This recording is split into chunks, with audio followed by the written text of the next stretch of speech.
Sa unang tingin, ang Barangay Agoncillo ay isang paraisong nakatago sa kandungan ng maluntiang burol, isang lugar kung saan ang hangin ay sariwa at ang pagdaloy, ang buhay ay payapa.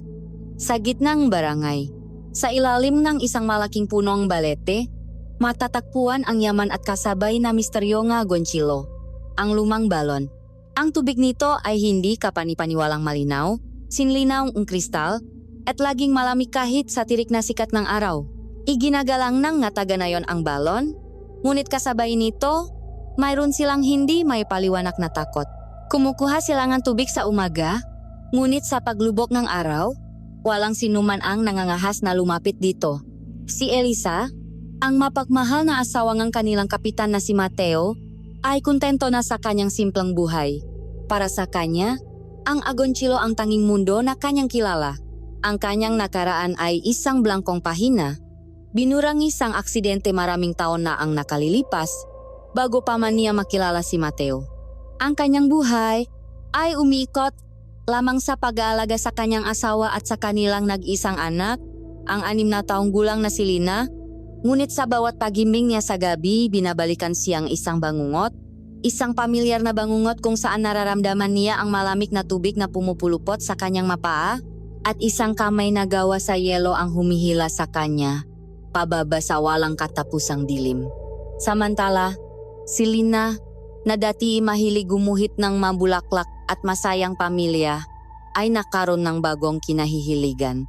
Sa kanyang nga papel, paulit-ulit niyang iginuguhit ang isang mahabang buho na babae na may malungkot na mga mata, na dahan-dahang umaahon mula sa isang madilim na bilog na kanyang tinatawak na balon.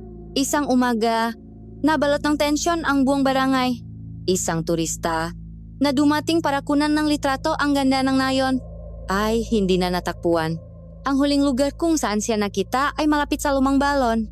Mabilis na kumilos si Kapitan Mateo, pinangunahan niya ang paghahanap, ngunit sa pagtatapos ng araw, idineklara niyang isang aksidente ang nangyari. Marahil ay nadulas at nahulog sa malapit na ilog, ngunit may kakaiba sa kanyang boses. Isang pilit na pagmamadali na tapusin ang usapan.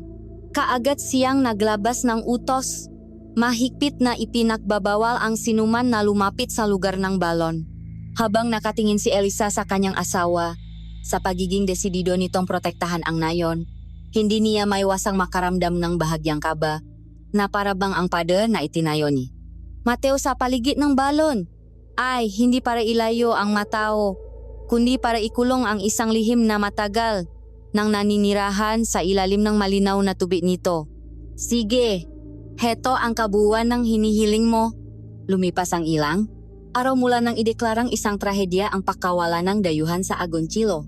Dahan-dahang bumabalik sa normal ang takbo ang buhay sa nayon, ngunit may naiwang isang manipis na balabal ng takot na hindi maalis sa hangin. Ang mangiti ay hindi nakasinsero tulad ng dati, at ang makwentuhan sa tindahan ay madalas na napuputol sa tuwing may magbabanggit sa lumang balon. Para kay Elisa, ang bigat sa hangin ay tila mas matindi sa lupngang kanilang tahanan. Ang kautusan ni Mateo na iwasan ang balon ay hindi lang isang patakaran para sa buong barangay, kundi isang pader na tila itinayo sa pagitan nilang mag-asawa. Bawat kilos ni Mateo ay nakmistulang isang maingat na pagbabantay. Palagi siya nagtatanong kung saan siya pupunta, kung ano ang kanyang ginawa. Nga tanong na dati punong lambing ngunit ngayon may bahit ng pag-aalala na kahalintulad ng pag-alinlangan. Hindi na rin siya nito hinahayaang mag-isa sa labas kapag papalubok na ang araw. Para sa kaligtasan mo, mahal, palagi nitong sinasabi, ngunit sa pandinig ni Elisa, ang nga salitang iyon ay may kaakibat na tanikalang hindi niya nakikita. Nagsimula ang lahat bilang isang munting kaba sa kanyang dibdib, isang pakiramdam na mayroong mali. Ngunit habang tumatagal, ang kabang iyon ay unti-unting lumaki at nakaroon ng sarili nitong buhay. Nagsimula niyang maramdaman ang isang kakaibang paghila, isang hindi may paliwanag na puwersa na tila nakmumula sa direksyon ng balon. Kapag siya ay nagdidiling halaman sa kanilang hardin, ang kanyang mga mata ay kusang napapatingin sa landas na patungo ron. Minsan, habang naglalakad pauwi mula sa palengke, napansin niyang ang kanyang mapa ay lumihis ng daan at halos papunta na sa ipinagbabawal na lugar, bago pa man niya ito namalayan. Ito ay Isang magnetikong atraksyon. Banayat ngunit mapilit. Isang bulong sa kanyang dugo na hindi maintindihan ng kanyang isipan. Ang kanyang nga gabi ay lalo pang naging mahirap. Ang pamilyar na bangungot ay mas naging malinaw at madalas. Nakikita na niya ngayon ang nga detalye. Ang maputlang mukha ang isang babae sa ilalim ng tubig. Ang mahaba nitong buhok na sumasabay sa agos na parang maitim na ahas. At ang nga mata nitong nakatitik sa kanya, puno ng kalungkutan at pananabik. Nagigising siyang humihingal, ang kanyang lalamunan ay tuyo, at ang pakiramdam ng malamig na tubig ay nananatili sa kanyang balat na parang isang tunay na alaala. Isang gabi, habang mahimbing na natutulog si Lina sa pagitan nila ni Mateo, unang narinig ni Elisa ang himig. Sa simula, ito'y napakabilis, halos hindi maririnig, na parabang ugong lamang ng hangin sa masiwang ng kanilang bintana. Ngunit habang pinakikinggan niya ito, unti-unti itong nabuo, isang malamyos na oyayi. Isang kantang pampatulok na walang salita, ngunit punong damdamin. Ito'y isang himig na malungkot ngunit kaakit-akit. Isang tunok na tila naglalakbay mula sa napakalayong lugar at panahon. Bumangon siya ng dahan-dahan, sinigurong hindi magigising si Mateo. Sumilip siya sa bintana, at sa liwanag ng buwan, kitang-kita niya ang madilim na anyong puno ang balatasa di kalayuan. Mula ron, sa direksyon ng balon, nanggagaling ang himig. Mas malinaw, mas mapangakit. Mateo, mahina niyang bulong, bahagyang niyugyok ang asawa. Gising, may naririnig ka ba? Nagising si Mateo, halatang naistorbo. Umupo ito at pinakinggan ang katahimikan ng gabi. Ano? Wala akong naririnig, Elisa. Ang kuliglik lang. Tumingin ito sa kanya. Ang nga mata nito ay puno ng pagod at isang emosyon na hindi mabasa ni Elisa. Isang halo ng awa at takot. Bumalik ka na sa pagtulog. Marahil ay napapagod ka lang. Humiga siyang muli, ngunit hindi na siya makatulog. Ang himig ay patuloy na umaagos sa kanyang paninig. Isang pribadong konsyerto na para lamang sa kanya. Kinabukasan, sinubukan niyang ipagwalang bahala ang lahat. Inisip niyang marahil ay tama si Mateo. Nabunga lamang ito ng pagod at pag-alala. Nagluto siya ng agahan, nag-asikaso kay Lina, at sinubukang ibalik ang normalidad sa kanilang buhay. Ngunit habang nagahain siyang kape para kay Mateo, muli niyang narinig ang himig. Mahina na ngayon sa liwanag ng umaga, ngunit naroon pa rin, na parang isang multong tunok. Ang utos ko tungkol sa balon?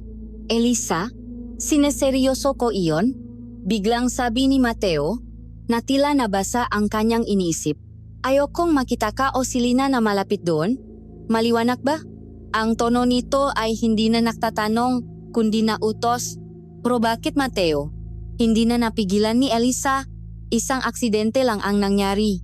Bakit tila kinatatakutan mo ang lugar na iyon na parang may sarili itong buhay? Ang mga tao sa nayon ay nagbubulungan na. Biglang tumayo si Mateo. Ang kanyang silya ay gumawa ng malakas na kaluskos sa sahig. Isang galit na hindi pa nakikita ni Elisa noon ang gumuhi sa mukha nito. Dahil trabaho kong protektahan ang bayang ito. Trabaho kong protektahan ang pamilya ko. Wala ka nang dapat pang malaman. Sumunod ka na lang, Elisa. Para sa ikabubuti nating lahat. Hindi na ito nakagahan. Kinuha nito ang kanyang sombrero at mabilis na umalis ng bahay. Iniwan si Elisa na nanginginig hindi dahil sa takot sa kanyang galit, kundi dahil sa katiyakang mayroon itong itinatagong napakalaking lihim. Ang pagbabawal nito ay hindi lamang para sa kaligtasan ng publiko. Ito ay personal, ito ay para sa kanya. Sa mas sumunod na araw, naging mas maingat si Elisa. Na kunwari siyang sumusunod, ngunit ang kanyang isipan ay walang tigil sa paghahanap ng sagot. Nakipag-usap siya sa mamatatanda sa nayon. Nagbabaka sakaling mayroon silang masabi. Ngunit lahat sila ay tikom ang bibig.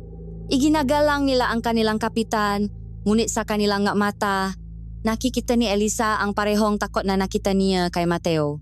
May sumpa ang balong iyan, iha. Bulong ng isang mata ng babe sa palengke, bago ito mabilis na umalis nang makitang may ibang nakikinig. Ang bawat araw ay nagiging isang pagsubok sa kanyang katinuan. Ang pagila ay mas lumalakas, ang himig ay mas nagiging malinaw, at ang pader sa pagitan nila ni Mateo ay mas tumataas.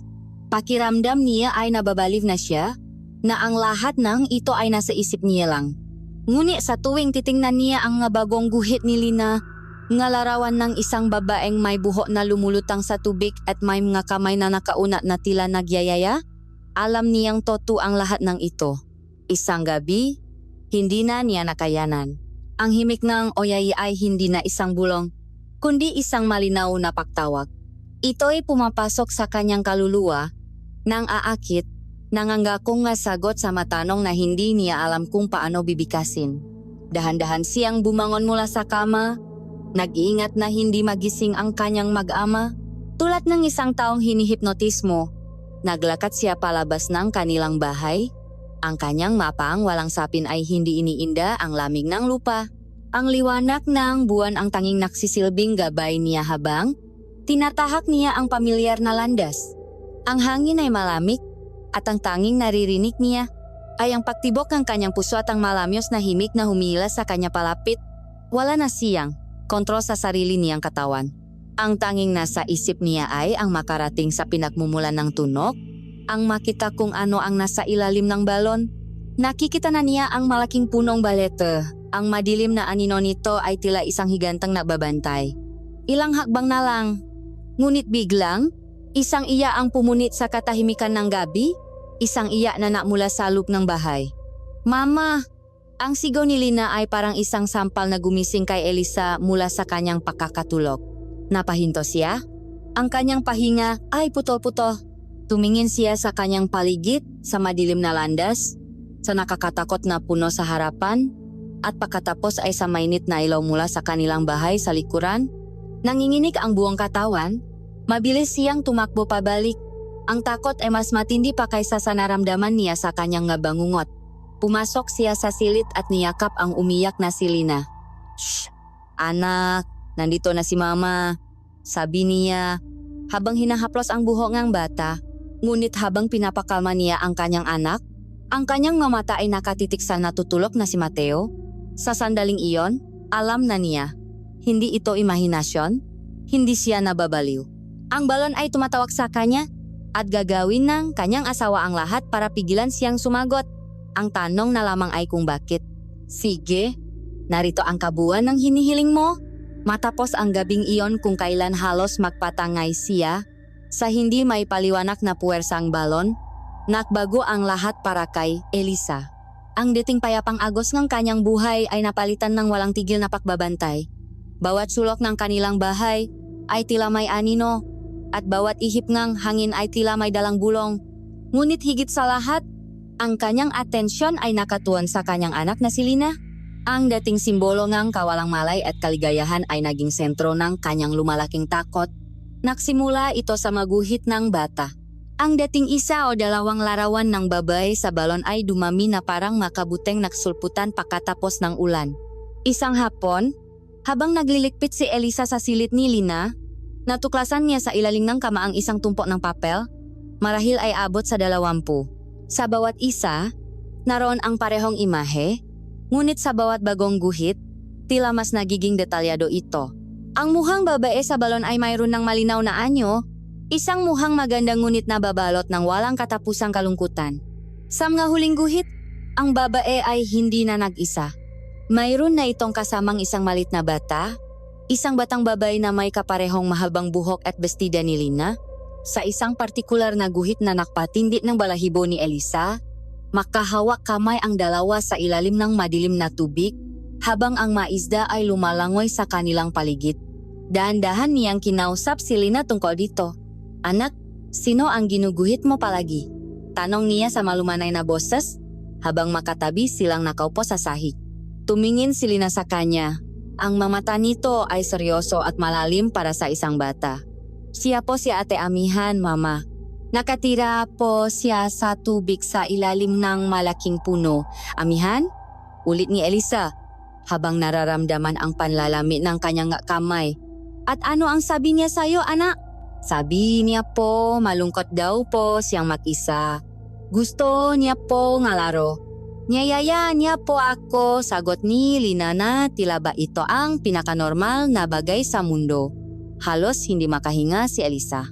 Ang takot na gumapang sa kanyang dibdib ay parang lason, malamig at nakamamatay. Ang pangalawang tanda ay ang himig. Ang oyay na dati tanging si Elisa lamang ang nakakarinig sa gabi ay nagsimula ng maging bahaging kanilang umaga. Isang araw, habang naglalaro si Lina ng kanyang mamanika sa sala, narinig ni Elisa na hinihimik ng bata ang pamilyar na melodiya. Ito'y eksakto, bawat nota, bawat pagtaas at pagbabangang tono. Napahinto si Elisa sa kanyang ginagawa. Ang hawak niyang baso ay halos mabitawan. Lina, saan mo natutunan ang kantang iyan? Tanong niya, sinisikap na itago ang panginginig sa kanyang boses. Nakibit balikat lamang si Lina. Kinakanta po iyon sa akin ni Ate Amihan sa panaginip ko, Mama. Para daw po hindi ako matako sa dilim. Sa puntong iyon, lahat ng pagdududa ni Elisa sa kanyang sariling katinuan ay naglaho. Hindi siya nababali. Ang kanyang naririnig ay totoo at ngayon, ang koneksyon nito sa kanyang anak ay hindi na may kakaila. Naging mas mapagmasid siya kay Lina. Napansin niyang ang bata ay madalas ng tulala, nakatingin sa bintana, sa direksyon ng balon. Hindi na ito gaanong interesado sa mga dati nitong paboritong laruan. Madalas niya itong maririnig na tila may kausap, bumubulong sa hangin, tumatawa ng mag-isa. Nang sinubukan niyang kausapin si Mateo tungkol dito, ang reaksyon ng kanyang asawa ay mas malala pa kaysa sa kanyang inaasahan. Imahinasyon lang iyan ng bata. Elisa, ganito, ang ugat sa lig ay halos lumito. Baka ikaw ang naglalagay ng mga ideyang iyan sa isip niya dahil sa sobrang pag-isip mo sa walang kwentang balon na yon. Mateo, nakikita ko ang pagbabago sa anak natin. Git ni Elisa, ang luha ay nagsisimula ng mamuo sa kanyang nga mata. Naririnig niya ang himig, ginuguhit niya ang babay. May mali sa batang iyon, walang mali sa anak ko, sagot ni Mateo. Ang kanyang boses ay dumadagundong sa loob ng kanilang bahay. Ang kailangan niya ay ilayo sa mga kuwentong walang katuturan. Simula ngayon, hindi na muna lalabas ng bahay si Lina. Dito lang siya sa loob. Mas ligtas siya rito. Ang desisyon ni Mateo ay parang isang sentensya. Ang kanilang bahay na dati, isang pugat. Ang kaligayahan ay naging isang marangyang kulungan. Para kay Elisa, ang bawat araw ay isang paglalakat sa napakanipis na lubid habang pinapanot niya ang dahan-dahang pagbabago ng kanyang anak at ang unti-unting paglayo ng kanyang asawa. Ang gabing ang katuparan ng kanyang pinakamatinding kinatatakutan ay dumating kasabay ng isang malakas na bagyo. Ang hangin ay humahagulgol sa labas at ang malalakas na pataang ulan ay walang tigil na humahampas sa kanilang bubong. Si Mateo, pagod mula sa maghapong pag-ayos ng manasira ng bagyo sa barangay, ay mahimbing na natutulog sa tabi niya. Ngunit si Elisa ay gising na gising. Ang kanyang mata ay nakatitik sa natutulog na si Lina sa maliit nitong kama sa kabilang paning ng silit, bandang hating gabi. Sa gitna ng ingay ng bagyo, narinig na naman niya ang oyayi. Ngunit ngayon, ito'y mas malakas, mas malinaw. Tila ba ang kumakanta ay nasa loob mismo ng kanilang silit. Kasabay nito, nakita niyang bumangon si Lina. Dahan-dahan itong umupo. Ang mata ay bukas na bukas ngunit walang anumang emosyon, tulad ng isang manikang salamin. Ang bata ay tumayo, at sa isang kilos na mekanikal at hindi natural, nagsimulang maglakad patungo sa pinto. Ang malit nitong bibig ay bahagyang nakabuka, at mula rito lumalabas ang himing ng balon. Perpekto at nakakapangilabot. Napatayo si Elisa. Ang kanyang puso ay kumakarera. Sinubukan niyang gisingin si Mateo, ngunit ang pag-ibig nito ay parang sa isang patay. Alam niyang siya lang mag-isa ang haharap dito. Ayon sa pamahing ng matatanda, hindi dapat ginigising ng biglaan ang isang naglalakat habang tulog, kaya't sa halip na sumigaw, maingat siyang sumunod sa kanyang anak. Sinundan niya si Lina palabas ng silit, pababa ng hagdanan, at palabas ng kanilang bahay, patungo sa nangangalit na bagyo. Ang malamig na ulan at putik ay hindi niya ininda. Ang tanging fokus niya ay ang maliit na figura ng kanyang anak na patuloy na naglalakat sa gitna ng dilim na tila ginagabayan ng isang hindi nakikitang sinulit. Ang destinasyon nito ay malinaw, ang direksyon kung saan nakatayo ang puno ngang balate at ang lumang balon. Ang himik na namumula kay Lina ay tila sumasabay sa ihip ng hangin. At sa pandinig ni Elisa, ang buong paligid ay kumakanta ng isang nakakatakot na oyayi. Habang papalapit sila ng papalapit sa balon, mas lalong lumalakas ang pagila. Nararamdaman na rin ito ni Elisa, isang puwersang halos hindi niya kayang labanan. Nakita niyang si Lina ay nasa mismong gilid ng balon. Ang ngamumunting paa nito ay nasa bingit ng kapahamakan. Wala nang oras para sa pag-iingat. "Lina!" Sigaw ni Elisa. Ang kanyang boses ay halos malunot sa ingay ng bagyo. Tumakbo siya at mahigpit na niyakap ang kanyang anak mula sa likuran. Nagulat siya sa naramdaman. Ang balat ni Lina ay napakalamig at ang maliit nitong katawan ay mayroong hindi pangkaraniwang lakas. Nagpumiglas ang bata, hindi na parang isang 6 na taong gulang, kundi parang isang mabangis na hayop na ayaw pawat. "Bitawan mo ako." Naghihintay siya. Sigaw ni Lina sa isang boses na hindi kanya. Isang boses na matinis at luma. "Hindi! Hindi ka niya makukuha!" Sagot ni Elisa habang pilit na hinihila palayo ang kanyang anak. Ang bawat hakbang palayo sa balon ay parang isang pakikipagbuno sa isang hindi nakikitang kalaban. Sa wakas, pagkatapos ang tila walang katapusang pagpupumiglas, nagawa niyang mailayo si Lina. Paktawit na paktawit nila pabalik sa tarangkahan ng kanilang bakuran. Biglang nanghina ang katawan ng bata at ito ay nawalan ng malay sa kanyang nabisik. Binuhat niya si Lina. Tumakbo pabalik sa loob ng bahay at isinara ng mahigpit ang pinto. Dun, sa sahig ng kanilang sala, habang basang-basa sila sa ulan at nanginginig, dahan-dahang nakamalay si Lina. "Mama, bakit po tayo basa?" Tanong ng bata. Ang boses ay bumalik na sa dati. Puno ng pakalito at takot. Niyakap ni Elisa ng mahigpit ang kanyang anak. Ang ngaluha ay malayang dumadaloy sa kanyang mapisngi. Halo-halo ang pasasalamat at matinding takot. Sa sandaling iyon, ang pintong kanilang silid ay bumukas. Si Mateo, nasa wakas ay nagising dahil sa komosyon, ay tumingin sa kanila. Ang ekspresyon sa mukha nito ay hindi na pagod o galit. Ito ay purong walang halong sindak at pagkakasala. Nakita niya ang basang gamit ng kanyang mag-ina, ang putik sa kanilang ngapa, at alam na alam niya kung ano ang nangyari. Tumingin si Elisa sa kanyang asawa, sa mga mata nitong hindi makapagsinungaling.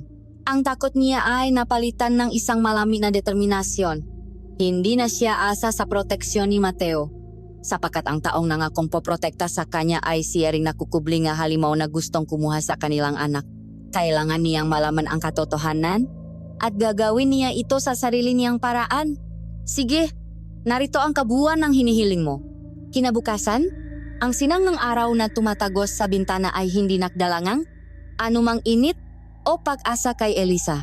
Ang buong magdamag niyang pagbabantay kay Lina, na mahimbing nang natutulok na tila walang nangyari, ay nag-iwan sa kanya ng pagod na mas malalim pa sa pisikal na pananakit. Ito ay isang pagod sa kaluluwa. Isang bigat na dulot ng katotohanan ang kanilang tahanan ay hindi na isang kanlungan. Ang kanyang asawa, ang haligi ng kanyang buhay, ay ang mismong anino na nagdudulot ng dilim. Nagpasya siya. Habang nahahanda si Mateo para sa kanyang natungkulin bilang kapitan, si Elisa ay kumikilos ng may determinasyon na hindi pa niya naramdaman kailanman. Ang kanyang magalaw ay mabilis at tahimik, nagahanda-ngagahan, nag-aasikaso kay Lina, ngunit ang kanyang isipan ay nasa isang tao na lamang, ang tanging natitirang piraso sa palaisipan na hindi kontrolado ni Mateo, si Lola Sabel. Hinintay niyang makaalis ang kanyang asawa. Ang pag-alis nito ay parang pag-angat ng isang mabigat na kurtina na nagbibigay sa kanya ng kalayaang kumilos. Binihisan niya si Lina at sa kabila ng pagtutol ng bata na ayaw umalis ng bahay, hinawakan niya ito ng mahigpit sa kamay. "May bibisitahin lang tayo, anak," sabi niya. Ang kanyang boses ay kalmado ngunit may diin na hindi maring tutulan. Isang matandang kaibigan ni Mama. Si Lina ang kanyang ebidensya, ang kanyang dahilan, ang buhay na patunay na hindi siya nababali. Ang bahay ni Lola Sabel ay nasa pinakadulo na yon, malayo sa sentro. Natila ko sa itong humiwalay sa ibang makabahayan. Upang marating ito, kailangan nilang tahakin ang isang maliit na landas na napapaligiran ng matatayo na punong kawayan. Ang bawat ihip ng hangin ay lumilikha ngang isang malungkot na tunok habang nakikiskisa ng madahon na parang mabulong ang kaluluwang matagal nang naninirahan doon. Ang bahay mismo ay gawa sa luma at maitim na kahoy. At sa paligid nito ay may isang hardin na puno nga halamang gamot na hindi pamilyar kay Elisa. May mga nakasabit na kung ano-anong anting-anting sam nga bintana, mga pinatuyong halaman, mga shell, at maliliit na buto na tila nagbabantay laban sa masasamang espiritu.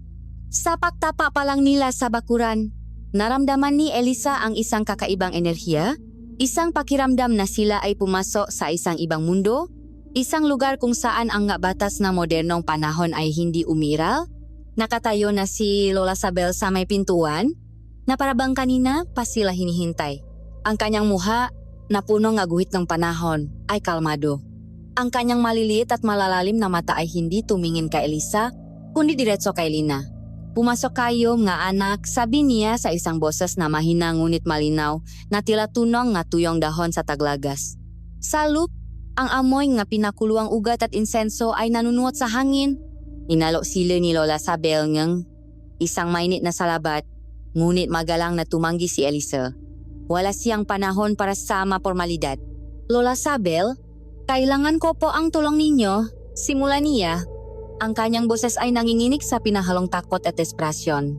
Ikinuwento niya ang lahat, simula sa mga bangungot, sa mga guhit ni Lina, sa himig na siya lang ang nakakarinig, at nagtapos sa nakapangingilabot na pangyayari kagabi sa gitna ng bagyo. Habang nagsasalita siya, si Lola Sabel ay nakaupo lamang at nakikinig. Ang kanyang mga mata ay hindi pa rin inalis sa pagkakatingin kay Lina, na ngayon ay tahimik na nakaupo sa tabi ng kanyang ina, yakap-yakap ang kanyang manika.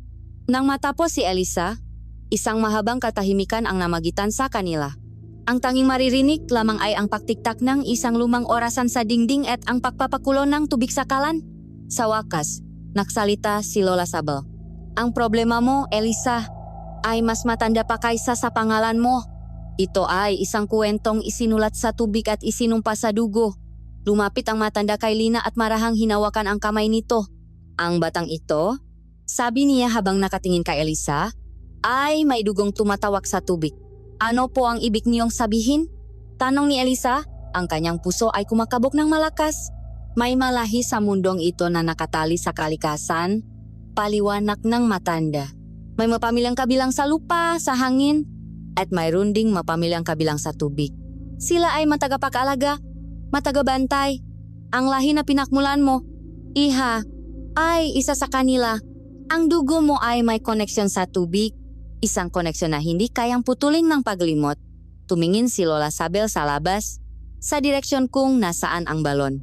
At ang balon ng Agoncillo ay hindi isang ordinaryong balon. Ito ay isang bibig, isang pintuan. Sa ilalim nito ay may isang kaluluwang matagal ng uhaw, isang espiritong nangangailangan ng isang angkla upang hindi ito tuluyang magwala. Ang angklang iyon ay isang tagabantay. Isang tagabantay? Ulit ni Elisa. Oh, bawat henerasyon, isang babae mula sa inyong angkan ang nakatakdang maging tagabantay. Hindi ito isang parusa, kundi isang tungkulin. Ngunit kapag ang tungkulin ay tinalikuran, kapag ang tagabantay ay umalis, ang balon ay nagiging napasyente, nagugutom, at nagsisimula itong tumawag. Ang masalita ni Lola Sabel ay parang mapiraso ng isang basak na salamin. Bawat isa ay matalim at sumasalamin sa isang katotohanang ayaw harapin ni Elisa. Ang himig na naririnig mo, ang tawak na nararamdaman mo, iyan ang pananabik ng balon. Matagal na siyang naghihintay sa pagbabalik ng kanyang tagabantay. At ngayong hindi ka tumutugon, nagsisimula na siyang tumawag sa susunod na may taglayang dugo. Ang tingin ng matanda ay muling bumalik kay Lina, na walang kamalay-malay na nakikinig sa kanila. Sa isang iglap, naintindihan ni Elisa ang lahat. Ang babae sa maguhit, ang himik, ang pagila, ang paglalakad ni Lina habang tulog. Ito ay isang pagtawag, isang pag-angkin. Ako po ba iyon, Lola? Tanong ni Elisa. Ang kanyang boses ay halos pabulong na lamang. Ang pamilya ko po ba ang tinutukoy ninyo? Isang malungkot na ngiti ang sumilay sa mga labi ni Lola Sabel. Ang masagot na hinahanap mo ay wala sa aking malabi, Elisa. Ang mga iyan ay nakatago sa mga alaalang pilit mong tinatakasan. O marahil, sa mga alaalang pilit na ipinapalimot sa iyong iba. Tumayo ang matanda at kumuha ang isang malit na supot na gawa sa pulang tela mula sa isang baul. Maingat niya itong isinabit sa lik ni Lina. Ano po ito? Isang pananggalang sagot ni Lola Sabel. Mga pinatuyong halaman at dasal. Hindi nito kayang talunin ang tawak ng dugo, pero bibigyan ka nito ng kaunting panahon. Itatago nito ang amoy ng kanyang dugo sa uhaw na espiritu. Ngunit hindi magtatagal. Hinawakan ni Lola Sabel ang makabilang balikat ni Elisa at tinitigan siya ng diretso sa mga mata. Ang kanyang tingin ay matalim at puno ng kahulugan. Makinig ka sa akin, Iha. Ang paghahanap mong masagot ay mapanganib. At ang pinakamalaking panganib ay hindi ang kaluluwa sa ilalim ng tubig, kundi ang malihim ng mga taong pinakamalapit sa iyo. Humigpit ang pakakahawak niya. Mag-ingat ka, Elisa. Ang pag-ibig na nagligtas sa iyo noon mula sa kamatayan ay maaring siya ring pag-ibig na kumukulong sa iyo ngayon sa isang hawlang gawa sa kasinungalingan. Ang nahuling salita ni Lola Sabel ay parang isang punyaw na tumuso ng diretso sa puso ni Elisa. Umalis sila sa bahay nga. Matanda na ang isip ni Elisa ay gulong-gulo. Wala siyang nakuha na tiyak na kasagutan. Ngunit mayroon siyang nakuha na mas mahalaga, isang mapa. Isang mapa na nagtuturo hindi sa balon, kundi sa nakaraan niyang kinalimutan at sa makasinungalingan ng kanyang asawa. Ang problema ay hindi isang multo na kailangang itaboy, kundi isang tadhana na kailangan niyang harapin. At sa gitna ng lahat ng ito ay si Mateo, ang kanyang tagapagligtas, ang kanyang pag-ibig, ang kanyang bantay.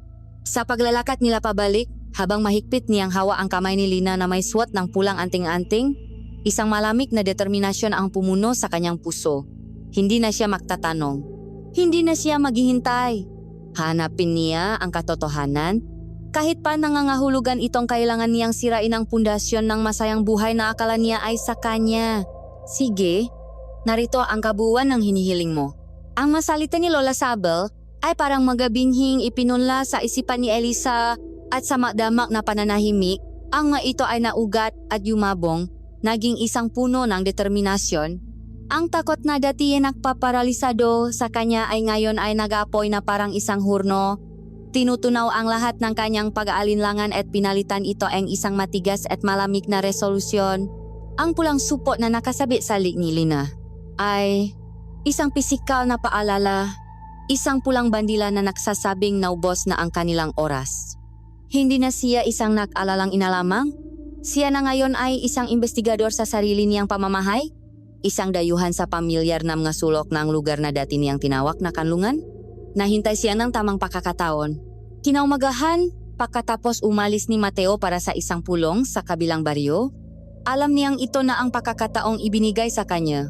Iniwan niya si Lina sa pangangalaga ng isang pinakakatiwalaang kapitbahay, isang gawaing halos ikamatay ng kanyang puso, ngunit alam niyang kailangan niyang kumilos ng mag-isa. Bawat segundo ay mahalaga. Ang kanyang unang pinuntahan ay ang maliit na opisina ni Mateo sa kanilang bahay, isang silid na bihirang-bihira niyang pinapasok. Ito ang sentro ng kapangyarihan ni Mateo bilang kapitan. Puno ng mapa, dokumento at mga selyo ng barangay.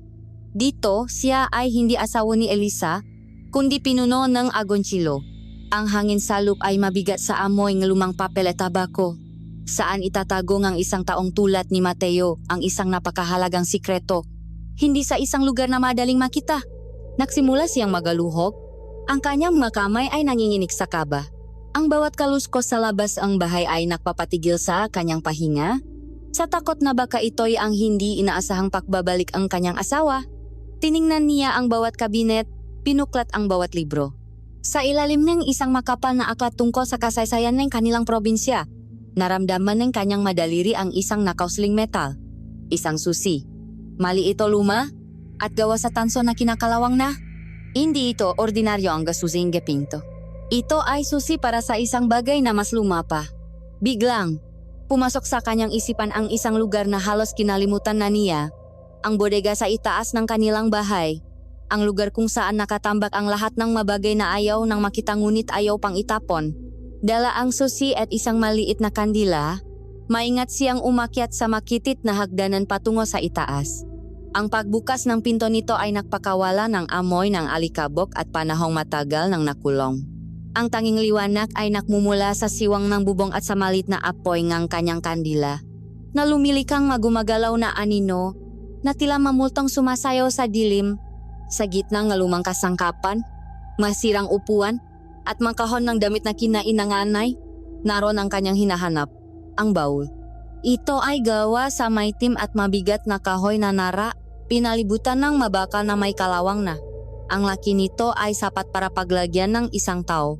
Mukha itong sinauna, isang bagay na naipasa sa loob ng maraming henerasyon, isang tahimik na saksi sa mga lihim ng pamilya. Nanginginig niyang ipinasok ang susi sa kandado. Sa simula ay ayaw nitong umikot, ngunit sa kaunting puwersa, narinig niya ang isang malutong na kalansing. Umikot ang susi. Huminga siya ng malalim bago dahan-dahang itinaas ang mabigat na takip. Isang amoy ngang basa at nabubulok na papel ang sumalubong sa kanya. Isang amoy na katulad ng lupa malapit sa balon. Salup! Ang unang nakita niya ay isang salansan ng malumang papel. Ang maito ay masketch. Iginuhit gamit ang uling. Ang iba ay halos hindi na makita dahil sa mamansangang tubig na tila nabasa at pinatuyo ng paulit-ulit. Ang unang sketch ay mapag-aral sa istruktura ng balon. Masukat at anggulo na parang gawang isang arkitekto. Ngunit habang binubuklat niya ang sumunod na pahina, ang maguhit ay nagiging mas kakaiba, mas nakakabagabag. Nagsimulang makaroon ng isang figura sa maguhit. Isang babaeng may mahabang buho na nakalutang sa tubig. Sa simula, ang mukha nito ay malabo. Ngunit sa pinakahuling sketch, ang pinakamalinaw sa lahat, ang mukhang babae ay detalyado, punong kalungkutan at pangungulila, isang mukhang eksaktong katulad ng nasa maguhit ni Lina, at sa kanyang mas sariling bangungot. Sa ilalim ng sketch, mayroon pang isang bagay, isang maliit na kwadernong nababalot sa katat. Ang balat nito ay halos natutuklap na at ang mapahina sa loob ay kulot na dahil sa pakabasa. Hindi ito sulat kamay ni Mateo. Ang maletra ay mas luma, mas pino at kurbado. Sulat ng isang babae. Ito ay isang tala-arawan. Sinimulan niyang basahin. Ang liwanag mula sa kanyang kandila ay nanginginig. Ang unang entry ay may petsang halos. 100 taon na ang nakalipas. Ika, 10 na Mayo, taong 1898. Ngayong gabi ang aking pagtanggap. Sabi ni Ina, ito ay isang karangalan, isang biyaya para sa aming pamilya. Kami ang tagabantay ng balon, ang mapinili ng diwatang tubig upang panatilihin ang kasaganaan ng Agoncillo. Ang aming tungkulin ay maging sisidlan ng kanyang kapayapaan. Nararamdaman ko na ang kanyang pagtawag, isang malamig na himig sa aking dugo. Nakpatuloy si Elisa sa pagbabasa. Ang masumunod na entry ay mula sa iba't ibang naksulat, maanak at apo ngang naunang tagabantay. Ngunit habang lumilipas ang mga dekada, ang tono ngang pagsusulat ay nagbago. Ang dating pagmamalaki sa tungkulin ay napalitan ng takot. Ika, 22 ngang Hunyo, taong 1954. Isang sumpa. Ito ay isang sumpa. Ang pagtawag ay hindi na isang himig kundi isang sigaw. Sa bawat araw na lumilipas, mas nararamdaman ko ang paglalaho ng aking sarili at ang pagpasok ng kanyang lamig. Hindi ako makalayo sa nayong ito. Ang balon ay parang isang tanikalang nakatali sa aking kaluluwa. Ang aking mapanaginip ay hindi na akin. Ang aking masalita ay nagiging maalon. Ayoko na. Ang puso ni Elisa ay bumibilis. Ang bawat salita ay parang suntok sa kanyang sikmura. Nararamdaman niya ang sakit at pagkakakulong ng babaeng nagsulat nito. Maninuno niyang hindi niya kilala. At pagkatapos, narating niya ang pinakahuling entry. Ang sulat kamay ay mas bago, mas magulo, puno ng desperasyon. Walang petsa. Hindi ko alam kung anong araw na. Malapit na. Naririnig ko na siya sa bawat paktibok ng aking puso. Sabi ni na ama at ina, kailangan kong tanggapin ang aking kapalaran. Ngunit paano ko tatanggapin ang isang buhay na hindi ko pinili? Isang buhay sa ilalim ng malamig at madilim na tubig? Nakita ko sa kanilang mamata ang awa, ngunit mas nanik ang kanilang takot. Takot sa kung anong mangyayari sa Agoncillo kapag wala ang tagabantay. Ngunit paano naman ako? Paano ang aking mapangarap? Ang pangarap kong makita ang dagat, ang maramdaman ang init ng buhangin, ang umibig at bumuwang ang sarili kong pamilya na malaya sa sumpang ito. Ngayong gabi, tatakas ako. Hindi ako magiging bilanggo ng tubig. Pipiliin ko ang lupa at ang araw. Tatakasan ko ang aking dugo. Patawarin nawa ako ng diwata. Patawarin nawa ako ng aking pamilya. Ang pangalan ko ay Amihan at gusto kong mabuhay. Amihan, ang pangalang binanggit ni Lina, ang pangalan ng kanyang kaibigan sa balon. Binitawan ni Elisa ang talaarawan na para siyang napaso. Ang hangin ay tila naubos sa loop ng bodega. Ang masalita sa huling entry. Ang mga ito ay hindi lamang masalita. Ang mga ito ay ang sigaw ng kanyang sariling kaluluwa, ang mapaknanasang hindi niya maalala ngunit nararamdaman niya sa kaibuturan ng kanyang pagkatao. Nanginginig siyang tumayo at lumapit sa isang basak na salamin na nakasandal sa dingding sa ilalim ng makapal na alikabok. Tinitigan niya ang kanyang sariling refleksyon. Ang mukha ay sa kanya, ngunit ang mamata ay tila sa isang dayuhan. Mamatang puno nga, kwentong kinalimutan. Ang babae sa sketch, ang babaeng tumakas, si Amihan, siya iyon.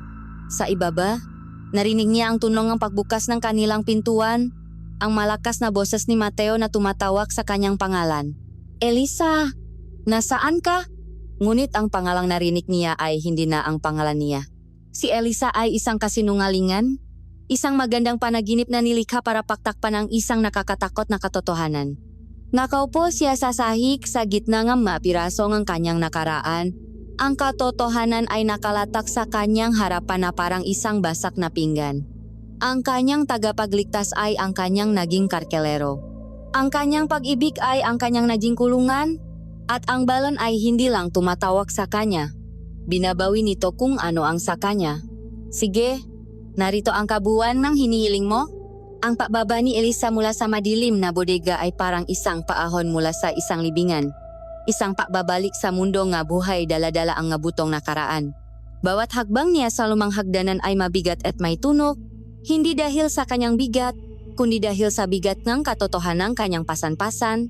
Hindi na siya ang Elisa na umakyat doon kanina, ang asawang puno ng pangamba at pagdududa. Ang bumaba ay si Amihan. Isang pangalang ngayon lang niya narinig ngunit kumikilala sa kanya na parang sarili niyang anino. Sa kanyang makamay, hawak niya ang talaarawan at ang huling sketch na parabang masagradong relikya, ang tanging patunay ngang isang buhay na ninakaw sa kanya.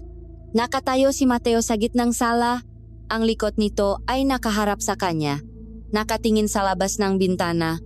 Ang pagkabalisa sa kanyang pagtawag kanina ay napalitan na ngang isang mabigat na katahimikan. Marahil ay naramdaman niya ang pagbabago sa hangin, ang paglaming ng kapaligiran na dala ng pagbaba ng kanyang asawa. Elisa, saan ka ba nanggaling? Nag-alala ako, sabi nito, hindi pa rin lumilingon. Ang kanyang boses ay pilit na pinapakalma, ngunit may panginginig itong hindi maitago. Dahan-dahang naglakad si Elisa palapit, ang kanyang ngayapa ay halos walang tunog sa sahig na kahoy. Huminto siya sa likuran lamang nito. Hindi siya nagsalita. Sa halip, inilapak niya ang talaarawan at ang sketch sa ibabaw ng lamasang nasa pagitan nila. Ang tunong paglapak mga ito ay tila isang malakas na dagundong sa gitna ng katahimikan. Dahan-dahang lumingon si Mateo. Ang unang nakita niya ay ang mukha ni Elisa. Isang mukhang wala ng bahit ng lambing o pakalala. Isang mukhang blanko at malamig na parang bato. Pagkatapos, ang kanyang mata ay bumabasa bagay na nasa lamesa. Nakita niya ang pamilyar na balat ng kwaderno, ang kumupas na guhit ng babay sa balon. Sa isang iglap, ang lahat ng kulay ay nawala sa kanyang muka.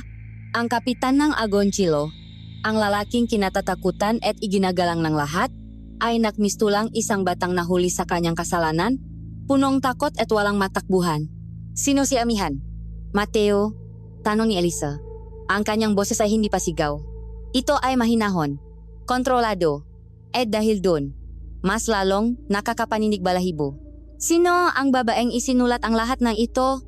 Sinubukang magsalita ni Mateo, ngunit walang boses na lumabas sa kanyang bibig.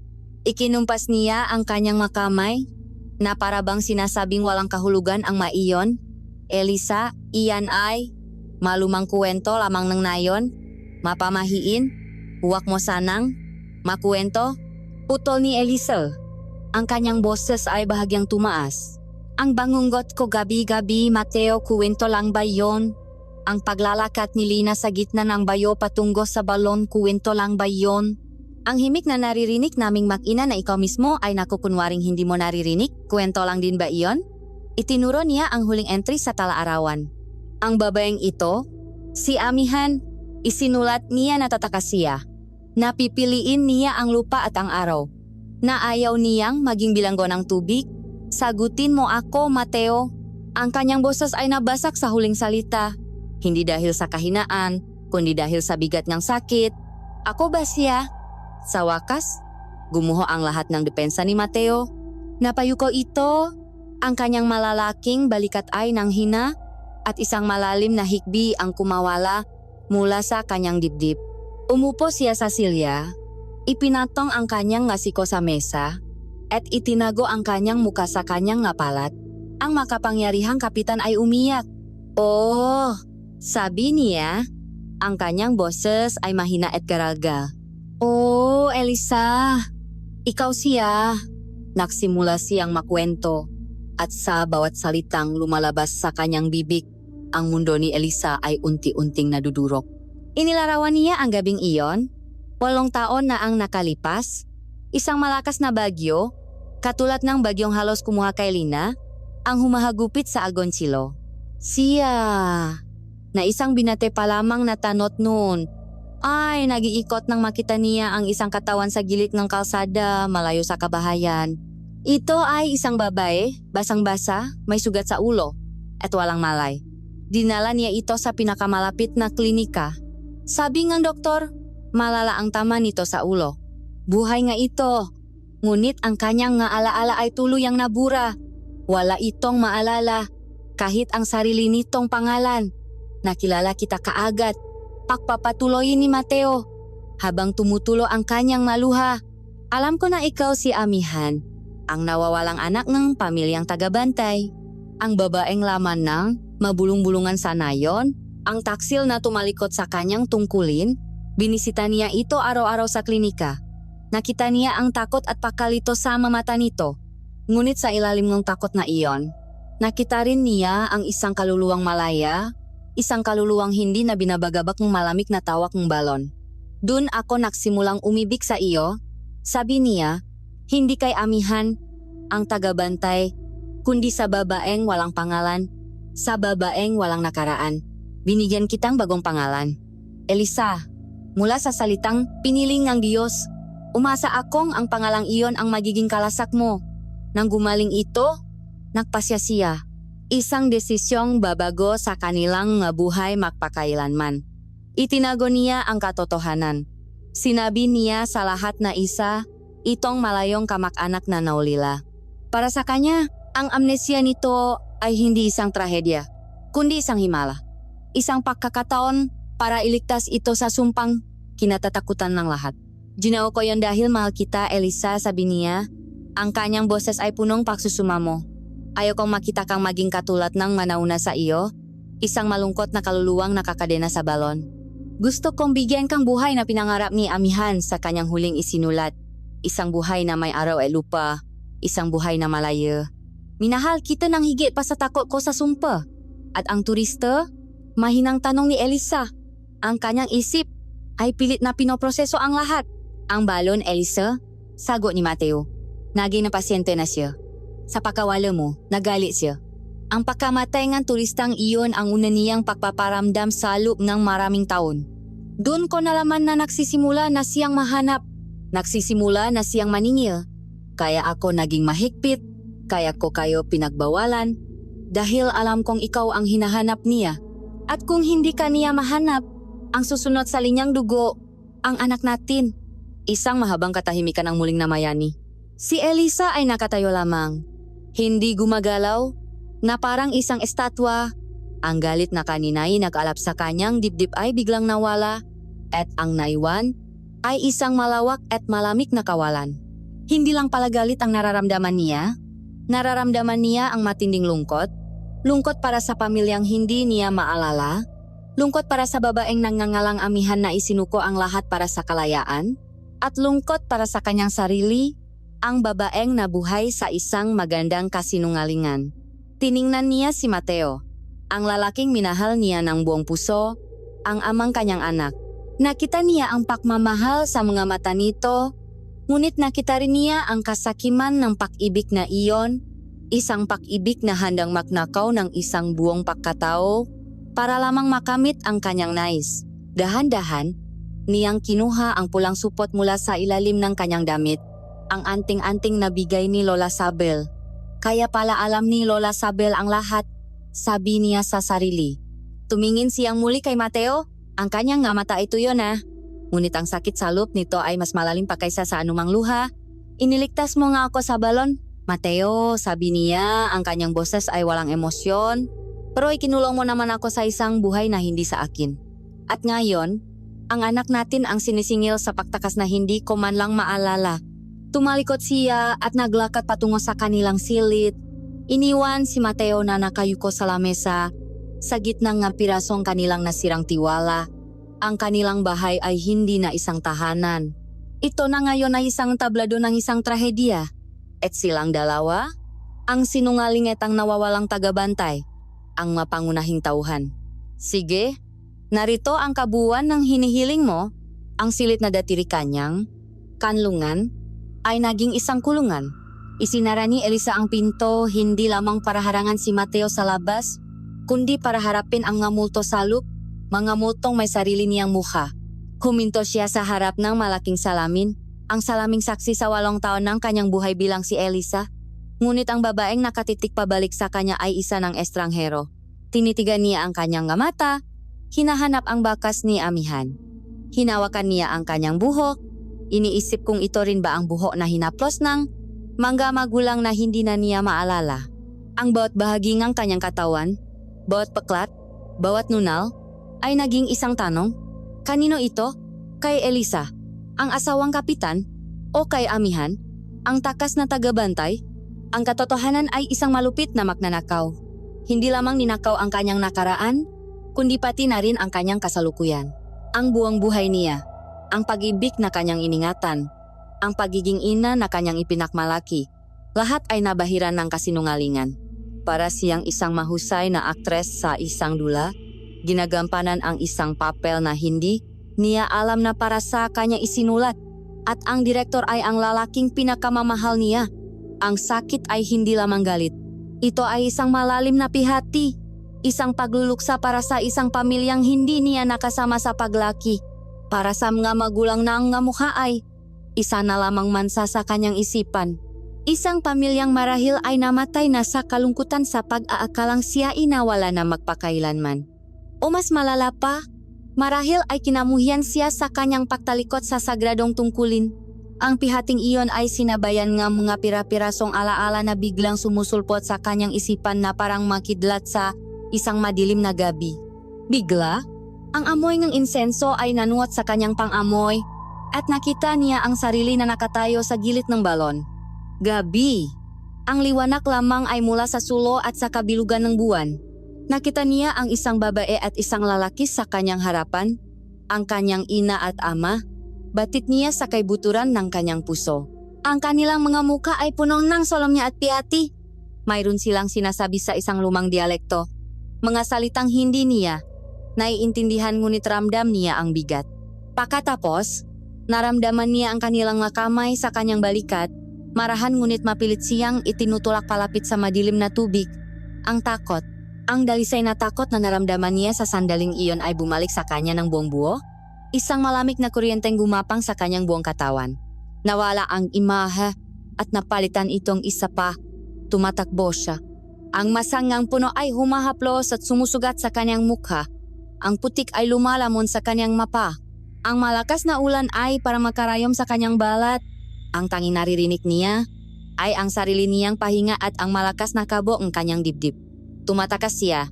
Tumatakas mula sa balon. Mula sa kanyang pamilya. Mula sa kanyang kapalaran. Napahawak siya sa kanyang ulo. Napasigaw ng walang tunok. Ang maalala ay masakit, mabasak na pirasong salamin na sumusugat sa kanyang isipan. Elisa, parang awa mo na. Buksan mo ang pinto. May usap tayo. Ang boses ni Mateo mula sa labas ay puno ng pagmamakaawa. Bawat katok nito sa pinto ay parang isang martilyong pumupukpok sa kanyang sentido. Sa loob ng ilang sandali, hindi siya kumilos. Ngunit alam niyang hindi sila maaring manatili sa ganitong estado. Dahan-dahan niyang binuksan ang pinto. Si Mateo ay nakatayo roon. Ang kanyang mukha ay gusot. Ang kanyang mata ay namumukto. Ang imahe ng isang malakas na pinuno ay naglaho at ang naiwan ay isang lalaking desperado. Huwag mo akong tawaging Elisa. Sabi niya, ang kanyang boses ay malamig at walang buhay. Patay na siya. Pinatay mo siya kasamang katotohanan. Hindi totoo iyan. Sagot ni Mateo, humakbang siya palapit ngunit huminto nang makita ang babala sa mga mata ni Elisa. Hindi ko siya pinatay. Iniligtas ko siya. Iniligtas kita. Ano ang gusto mong gawin ko noon, amihan? Ibalik ka sa kanila. Ibalik ka sa balon na iyon para maging isang sisidlang ng isang malamig na espiritu. Para panoorin kang unti-unting mawala ang iyong sarili hanggang sa maging isa ka na lamang alamat na kinatatakutan ng mabata. Ang kanyang boses ay tumaas, punong oasyon at ng sakit na matagal na niyang kinimkim. Binigyan kita ng buhay. Isang tunay na buhay. Isang buhay na may pag-ibig, may tawanan. Binigyan kita ng pamilya. Binigyan kita kay Lina. Hindi ba't iyon ang buhay na pinangarap mo? Hindi ba't iyon ang isinulat mo sa tala-arawan bago ka tumakas? Inalala niya ang kanilang masasayang sandali. Ang kanilang kasal sa maliit na simbahan. Ang unang beses na nakita nila si Lina. Ang magabing puno ng kwentuhan at halahakan. Bawat alaala ay isang sandata na ginagamit niya para ipagtanggol ang kanyang ginawa. Isang pangkukulam para ibalik ang Elisa na kanyang nilikha. Iyan ang problema, Mateo. Sagot ni Elisa. Ang kanyang makamaw ay nakakuyom sa kanyang tagiliran. Hindi mo ako binigyan ng buhay. Binigyan mo ako ng isang papel sa isang kwentong ikaw ang sumulat. Hindi mo ako binigyan ng kalayaan. Ninakaw mo sa akin ang karapatang pumili. Kahit na ang pipiliin ko ay isang nakakatakot na kapalaran, karapatan ko pa ring piliin iyon. O karapatan kong takasan iyon ng may buwang kaalaman sa kung ano ang aking tinatakasan. Ang kanyang galit ay nagsimulang mag-apoy. At ang proteksyon mo, ang pag-ibig mo, tingnan mo kung anong idinulot niyan. Hindi nawala ang sumpa, Mateo. Hindi ito naglaho. Nahintay lang ito. At ngayong hindi na niya ako makuha, ang anak natin ang kanyang sinisingil. Ang proteksyon mo ang naglagay kay Lina sa kapahamakan? Hindi ko alam. Sigaw pabalik ni Mateo. Sa loob ng 8 taon, naniwala akong nagtagumpay tayo. Naniwala akong sapat na ang pag-ibig ko para talunin ang sumpa. Naniwala akong sa paglimot mo sa iyong nakaraan, malilimutan ka na rin ng balon. Pero hindi ganun gumagana ang dugo, hindi ba? Mapait na sabi ni Elisa. Hindi ito malilimutan at hindi rin ito mapapatawad. Ang tensyon sa pagitan nila ay halos masasalat na. Isang makapal at mabigat na enerhiya na pumuno sa buong silid. Sa sobrang galit at sakit, dinampot ni Elisa ang isang florera mula sa maliit na mesa at ibinato ito sa dingding, kung saan ito ay nabasak sa libu-libong piraso. Ang malakas na tunog ay umaling-aungaw. At sa katahimikang sumunod, isang maliit na boses ang narinig nila mula sa pintuan. Mama? Papa? Bakit po kayo nag-aaway? Nakatayo ron si Lina. Ang kanyang mamata ay malaki at puno ng takot. Hawak-hawak niya sa isang kamay ang kanyang manika. At sa kabilang kamay, mahigpit niyang kinukuyom ang pulang supot na bigay ni Lola Sabel. Ang paglitong kanilang anak ay parang isang timbang malamig na tubig na ibinuhos sa nag-apoy nilang damdamin. Natigilan sila. Ang kanilang galit ay biglang napalitan ng kahihiyan. Nakita nila ang kanilang sarili sa mga mata ng kanilang anak, dalawang naglalabang puwersa na nakakalimot sa tanging bagay na dapat nilang pinoprotektahan. Unang kumilos si Elisa. Lumuhod siya at niyakap ang kanyang anak. Walang anuman, anak. Hindi kami naaway ni Papa. Nausap lang kami ng medyo malakas pagsisinungaling niya habang hinahaplos ang buhok ni Lina. Tumingin siya kay Mateo. Sa ibabaw ng ulo ng kanilang anak, ang apoy sa kanyang mamata ay wala na. Ang naiwan ay isang pagod, isang malalim na pagkaunawa. Ang kanyang krisis sa pagkatao, ang kanyang galit, ang kanyang pihati, lahat ng iyon ay toto at mahalaga. Ngunit sa harap ng malinaw na panganib na kinakaharap ni Lina, ang lahat ng iyon ay kailangang maghintay. Ang paghahanap niya sa kanyang sarili ay kailangang isang tabi para sa pagliligtas sa kanyang anak. Tumayo siya, hila-hila si Lina sa kanyang kamay. Tumingin siya kay Mateo, hindi na bilang isang asawang nagtatampo, kundi bilang isang sundalong tumitingin sa kanyang kapwa sundalo bago ang isang digmaan. Tama na, Mateo, sabi niya. Ang kanyang boses ay matatak na. Sa ngayon, kalimutan na muna natin si Elisa at si Amihan. Ang tanging mahalaga ngayon ay si Lina. Hinikpitan niya ang pagkakahawak sa kamay ng kanyang anak. Kailangan nating iligtas ang anak natin. At gagawin natin iyon ng makasama. Ang kanilang relasyon ay basak na, marahil ay hindi, na kailanman mabubuo. Ngunit sa maguho ng kanilang pag-ibig at tiwala, isang bagong alyansa ang nabuo. Isang alyansang pinaktibay hindi ng kanilang nakaraan, kundi ng kanilang nakatakot na kinabukasan. Sige, narito ang kabuuan ng hinihiling mo. Ang maaraw na sumunod sa kanilang pag-usap ay nababalot ng isang kakaibang katahimikan. Hindi ito ang payapang katahimikan na dati nilang pinagsasaluhan, kundi isang mabigat at punong hindi sinasabi na espasyo sa pagitan nila. Kumikilos sila sa lupna, isang bahay na parang dalawang estranghero, pinag-ugnay lamang ng kanilang na isang dahilan, si Lina. Nag-usap sila kung kinakailangan tungkol sa pagkain sa kalusugan ng kanilang anak. Sa mapang araw-araw na gawain, ngunit ang kanilang masalita ay walang bigat, mga hungkak na tunok na lumulutang lamang sa ibabaw malalim at madilim na tubig ng katotohanan. Para kay Elisa, ang bawat pagising ay isang pagharap sa dalawang realidad. Ang realidad ni Elisa, ang asawa at ina na may 8 taon ng masasayang alaala, at ang realidad ni Amihan, ang multo mula sa nakaraan na may isang sumpang kailangang harapin. Sa kabilang banda, si Mateo ay nakmistulang isang taong naglalakad sa mga basak na salamin. Bawat kilos niya ay maingat, bawat salita ay pinag-isipan, sa takot na baka lalo pa niyang masugatan ang asawang minamahal. At nilinlang niya.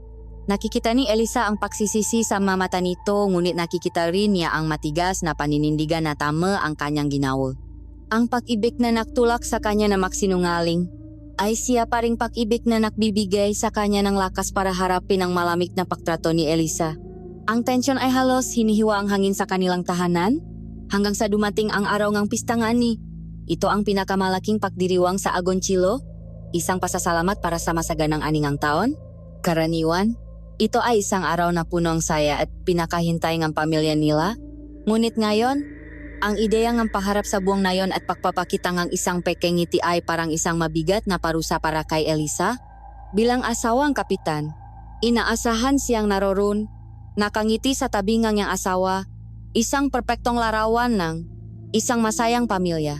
Kailangan ba talaga nating pumunta? Tanong niya kay Mateo isang umaga, habang pinakmamasdan si Lina na masayang naglalaro. Hindi alintana ang bigat na namamagitan sa kanyang nga magulang. Para kay Lina, sagot ni Mateo, ang kanyang boses ay mahina, at para sa barangay, kailangan nilang makita na bumabalik na sa normal ang lahat. Naintindihan ni Elisa ang ibig sabihin ni Mateo. Kailangan nilang ipakita na ang kanilang pinuno ay matatag, na ang kanilang pamilya ay buo, upang mapanatak ang lupnam nga taong nababagabag pa rin sa mga nangyayari. Pagdating nila sa plaza, ang malakas na tunong ng musika at ang tawanan ng mga tao ay tila nakpagaan ng kaunti sa kapaligiran. May mga palaro para sa mga bata, mga tindahan ng kakanin, at sa gitna ng lahat, ang pinakatampok na kaganapan ng pista, ang paliksahan sa Palosebo. Isang napakataas at makinis na kawayan ang nakatayo sa gitna ng plaza. Ang tuktok nito ay nilagyan ng isang maliit na bandila at ang buong katawan nito ay pinahiran ng makapal at madulas na grasa. Para kay Elisa, ang madulas na kawayan ay isang perpektong simbolo ng kanyang sitwasyon, isang bagay na pilit niyang inaakyat ngunit paulit-ulit lamang siyang dumudulas pabalik sa simula, gaya ng inaasahan. Si Mateo, sa kanyang formal na kaswatan bilang kapitan, ang nagbigay ng pambungat na pananalita. Ngunit pagkatapos ng kanyang talumpati, sa halip na bumaba sa entablado, gumawa siya nga isang anunsyo na ikinagulat ng lahat, lalo na ni Elisa. At bilang pagpapakita ng aking pakikisa sa ating masayang pagdiriwang, anunsyo niya sa mikropono ngayong taon, ang inyong abang lingkod ay sasali sa paliksahan sa Palosebo. Isang malakas na palakpakan at hiyawan ang sumabog mula sa mga tao. Ngunit si Elisa ay napako sa kanyang kinatatayuan, hindi makapaniwala. Tumingin sa kanya si Mateo mula sa entablado. Isang tingin na punong kahulugan. Isang tingin na nagsasabing, Para sa iyo ito. Sa isang iglap, naintindihan ni Elisa. Ito ang desperadong paraan ni Mateo. Ang kanyang engrandeng kilos para subukang muling makuha ang kanyang loop, para ipakita sa harap ng buwang na yon na kaya niyang abutin ang anumang bagay para sa kanya. Ngunit ang resulta ay malayo sa kanyang inaasahan. Ang unang sumubok ay mga binatang malalakas ang pangangatawan, ngunit lahat sila ay bigo, dumudulas pabalik sa putik sa gitnang tawanan ng mga manonot. Nang si Mateo na ang sumalang, nahubat ito ng kanyang formal na barong at itinupi ang kanyang pantalon. Ang buwang na yon ay nakasentro sa kanya. Sa kanyang unang pagsubok, ginamit niya ang purong lakas. Niyakap niya ang kawayan at pilit na umakyat. Ang kanyang nga braso ay naninigas sa puwersa. Nakaakyat siyang ilang talampakan, ngunit ang grasa ay walang awa. Dahan-dahan, tapos ay mabilis, dumulas siya pababa at lumagapak sa putik sa ilalim. Ang malakas na tawanan ay umalingaw-ngaw sa buong plaza. Tumayo si Mateo. Punong putik ang mukha at likod. Ang kanyang dignidad ay bahagyang nayanig. Tumingin siya kay Elisa na parabang humihinging paumanhin. Sa kabilang kanyang sarili, isang maliit na ngiti ang sumilay sa malabi ni Elisa. Nakita niya ang lalaking minahal niya. Ang lalaking mayabang ngunit may malaking puso. Hindi ang lalaking nagtago ng katotohanan. Papa, ang dumi mo na po. Sigaw ni Lina na malakas na tumatawa sa tabi niya. Para sa kanyang ikalawang pagsubo, sinubukan ni Mateo ang isang bagong taktika. Kumuha siyang abo mula sa isang malapit na nag-ihaw at ipinahit ito sa kanyang makamay at paa para makarungapit. Ngunit bago pa man siya makasampa, isang kalahok na mas naunang umakyat ang biglang dumulas pababa at tumama sa kanya. Ang abo na hawak niya ay sumabok sa kanyang mukha na naging dahilan ng sunod-sunod at malakas niyang pakbahing. Muling nagtawanan ang Matao at sa pagkakataong ito, kahit si Elisa ay hindi na napigilang humalakhak. Ang tunog ng kanyang tawa ay isang musikang matagal nang hindi naririnig ni Mateo. Tumingin ito sa kanya at sa gitna ng kanyang pagkapahiya, nakita ni Elisa ang kislap sa mga mata nito. Siya na ang huling kalahok. Pagod na siya, madungis at halos gusto ng sumuko. Tumingin siyang muli kay Elisa. Sa pagkakataong ito, hindi na ngumiti si Elisa. Sa halip, marahan siyang tumango, isang maliit na senyales ng suporta. Iyon lang ang kailangan ni Mateo. Huminga siya ng malalim at sa huling pagkakataon, niyakap niya ang madulas na kawayan. Sa pagkakataong ito, ang kanyang kilos ay mas maingat, mas pinag-isipan. Dahan-dahan siyang umakyat, bawat galaw ay kalkulado. Mas mataas pa. Malapit na siya sa tuktok. Ang Matao ay nagsimulang magiyawan. Sumisigaw ang kanyang pangalan. Abot kamay na niya ang bandila. Ngunit sa kanyang huling pag-abot, ang kanyang paa ay dumulas. Sa isang iglap, nawala ang kanyang balanse. Sa halip na mahulog, sa isang desperadong pakapit, nayakap niya ang kawayan ng patagilid. Ang kanyang katawan ay nakaarko na parang isang saging. Nanatili siya ron ng ilang segundo na parang isang bandilang nakasabit ng pabaliktad bago tuluyang dumulas pababa sa pinakakahiyahiyang posisyon na possible. Sa puntong iyon, ang buong Agoncillo ay humagalpak sa tawa. Ngunit hindi ito isang tawang mapanukso, kundi isang tawang puno ng pagmamahal. Ang kanilang kapitan, ang kanilang matatak na pinuno, ay nagpakita ang kanyang kahinaan ng kanyang pagiging tao.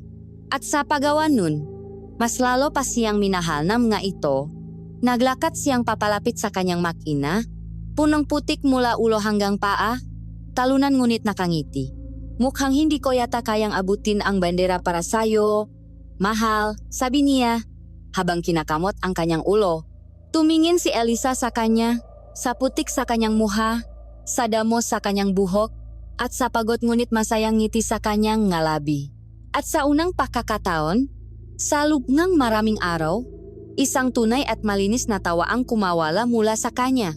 Kumuha siyang panyo mula sa kanyang bulsa at marahang pinunasan ang pisngi ni Mateo. Hindi pa ito pagpapatawad. Malayo pa sila roon. Ngunit ito ay isang simula. Isang siwang sa pader ngang yelo na namamagitan sa kanila. Isang paalala na sa ilalim ng kasinungalingan at sakit, naroon pa rin ang lalaking kanyang minahal. Isang lalaking handang magmukhang hangal sa harap ng buong mundo para lamang makita siyang muling ngumiti. Sa sandaling iyon, Sa gitna ng ingay at saya ng pista, ang bigat sa kanilang nga dibdib ay bahagyang gumaan. Pansamantala, sila ay hindi ang sinungaling at ang nawawalang tagabantay. Sila ay si Mateo at Elisa, isang pamilyang tumatawa sa isang simpleng kabiguan, sa ilalim ng asul na langit na agonchilo, isang panandaliang kapayapaan bago ang muling pagdating ng dilim. Sige, narito ang kabuuan ng hinihiling mo. Ang panandaliang kapayapaan na idinulot ng pista ng ay parang isang manipis na yelo sa ibabaw ng isang malalim na lawa, maganda ngunit marupok at handang mabasak sa anumang sandali. Sa mga sumunod na araw, isang bagong uri ng normalidad ang namuo sa pagitan ni na Elisa at Mateo. Ang pader ng yelo ay hindi tuluyang natunaw, ngunit may mga siwang na nagsimulang lumitaw, masiwang na pinapasukan ng ilaw ng pangunawa at ng isang ibinahaging takot. Nag-uusap na sila, hindi na lamang tungkol sa mga mababaw na bagay, kundi tungkol sa kanilang sitwasyon. Pinag-aralan nila ang talaarawan, sinubukang unawain ang mga nakasulat dito, na parabang ang mga lumang salita ay magbibigay sa kanilang sandata laban sa isang kalabang hindi nila nakikita. Naging isang koponan sila, dalawang general na nagpaplano ng stratehiya sa isang digmaang hindi nila pinili. Ang kanilang buong mundo ay umikot sa pagbabantay kay Lina. Hindi na nila hinahayaang mawala sa kanilang paningin ang bata. Nahahalinhinan sila sa pagbabantay, kahit sa pagtulok. Ang dating malawak nilang bahay at bakuran ay naging isang maliit na teritoryo, at anumang paglabas sa teritoryong iyon ay isang kalkuladong panganib. Ang pulang supasali ni Lina ay hindi na inaalis. Isang anting-anting na pinanghahawakan nila na parang isang huling piraso ng pag-asa. Sa loob ng ilang linggo, tila gumana ang kanilang sistema. Walang kakaibang nangyari. Si Lina ay bumalik sa kanyang masiglang paglalaro at ang maguhit ng babae sa balon ay unti-unting napalitan ng malarawan ng mabulaklak at bahari. Ang himik ay hindi na narinig ni Elisa.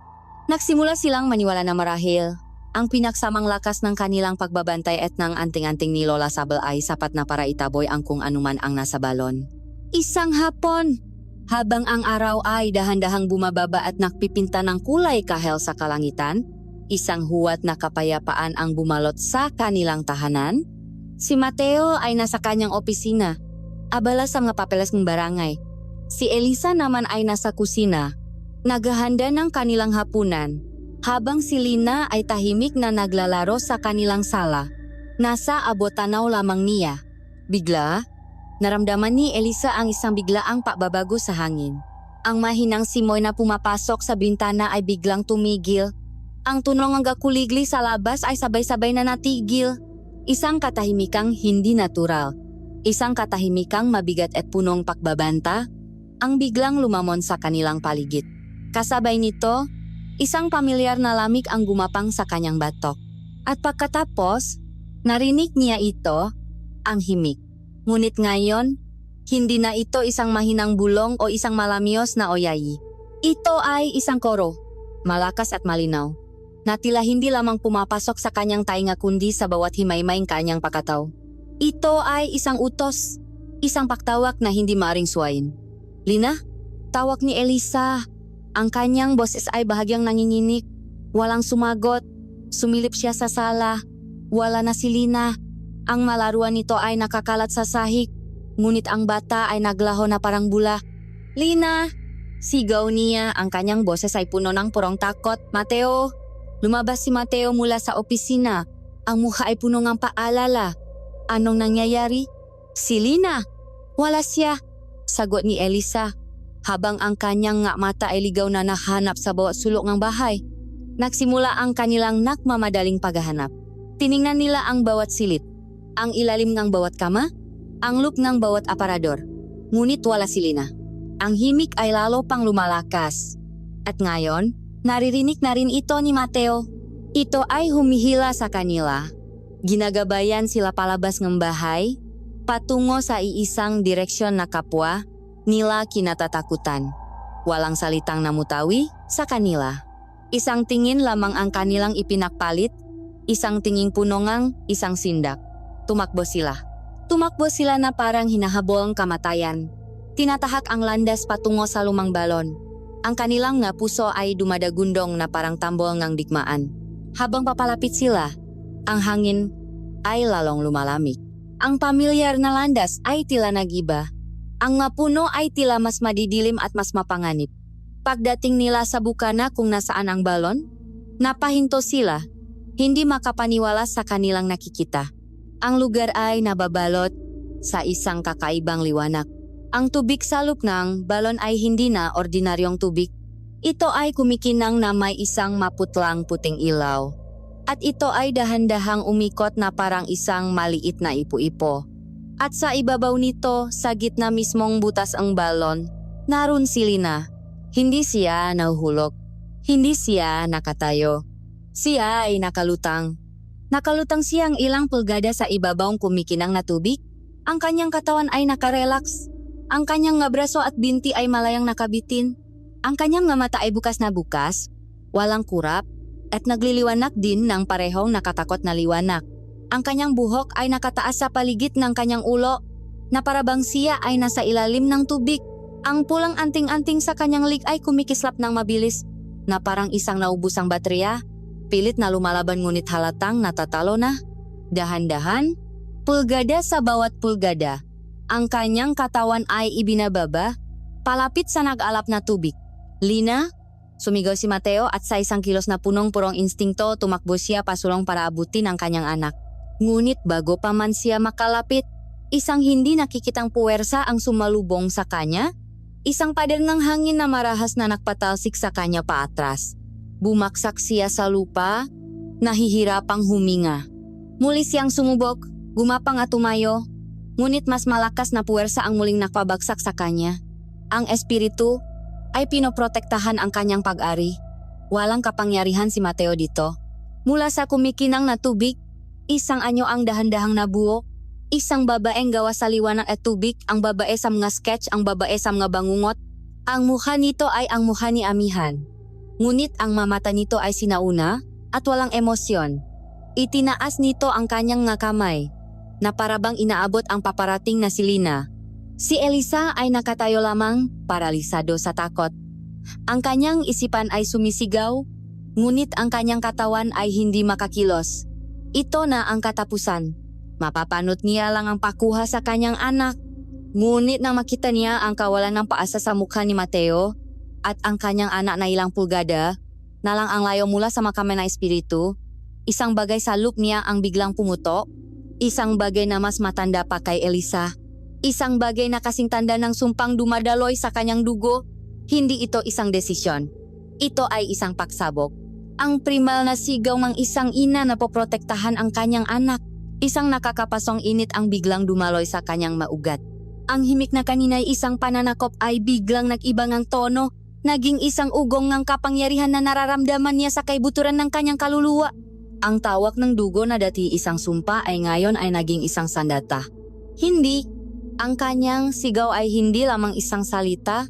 Ito ay isang alon ng puwersa. Isang dagundong na nakpayanik sa hangin at nakpatigil sa pag-ikot ng tubig.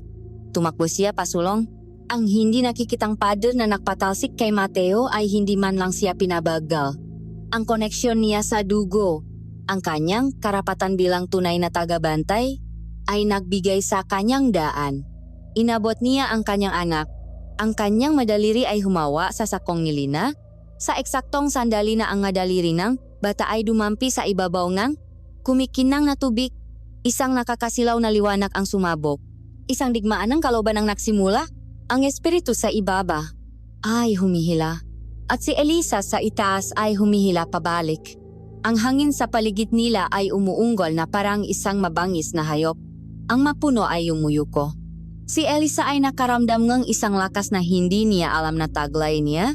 Isang lakas na nakmumula sa pag-ibig, sa galit, at sa isang sinaunang karapatan. Gamit ang lahat ng kanyang natitirang lakas, sa isang huling, makapangyarihang paghila, binawi niya ang kanyang anak mula sa pagkakahawak ng espiritu. Sa sandaling nahiwalay si Lina, ang liwanag sa balon ay biglang namatay. Ang himig ay natigil. Ang lahat ng ingay at hangin ay huminto na parang pinatay ang isang makina. Si Lina ay bumaksak na walang malay sa mga bisik ni Elisa.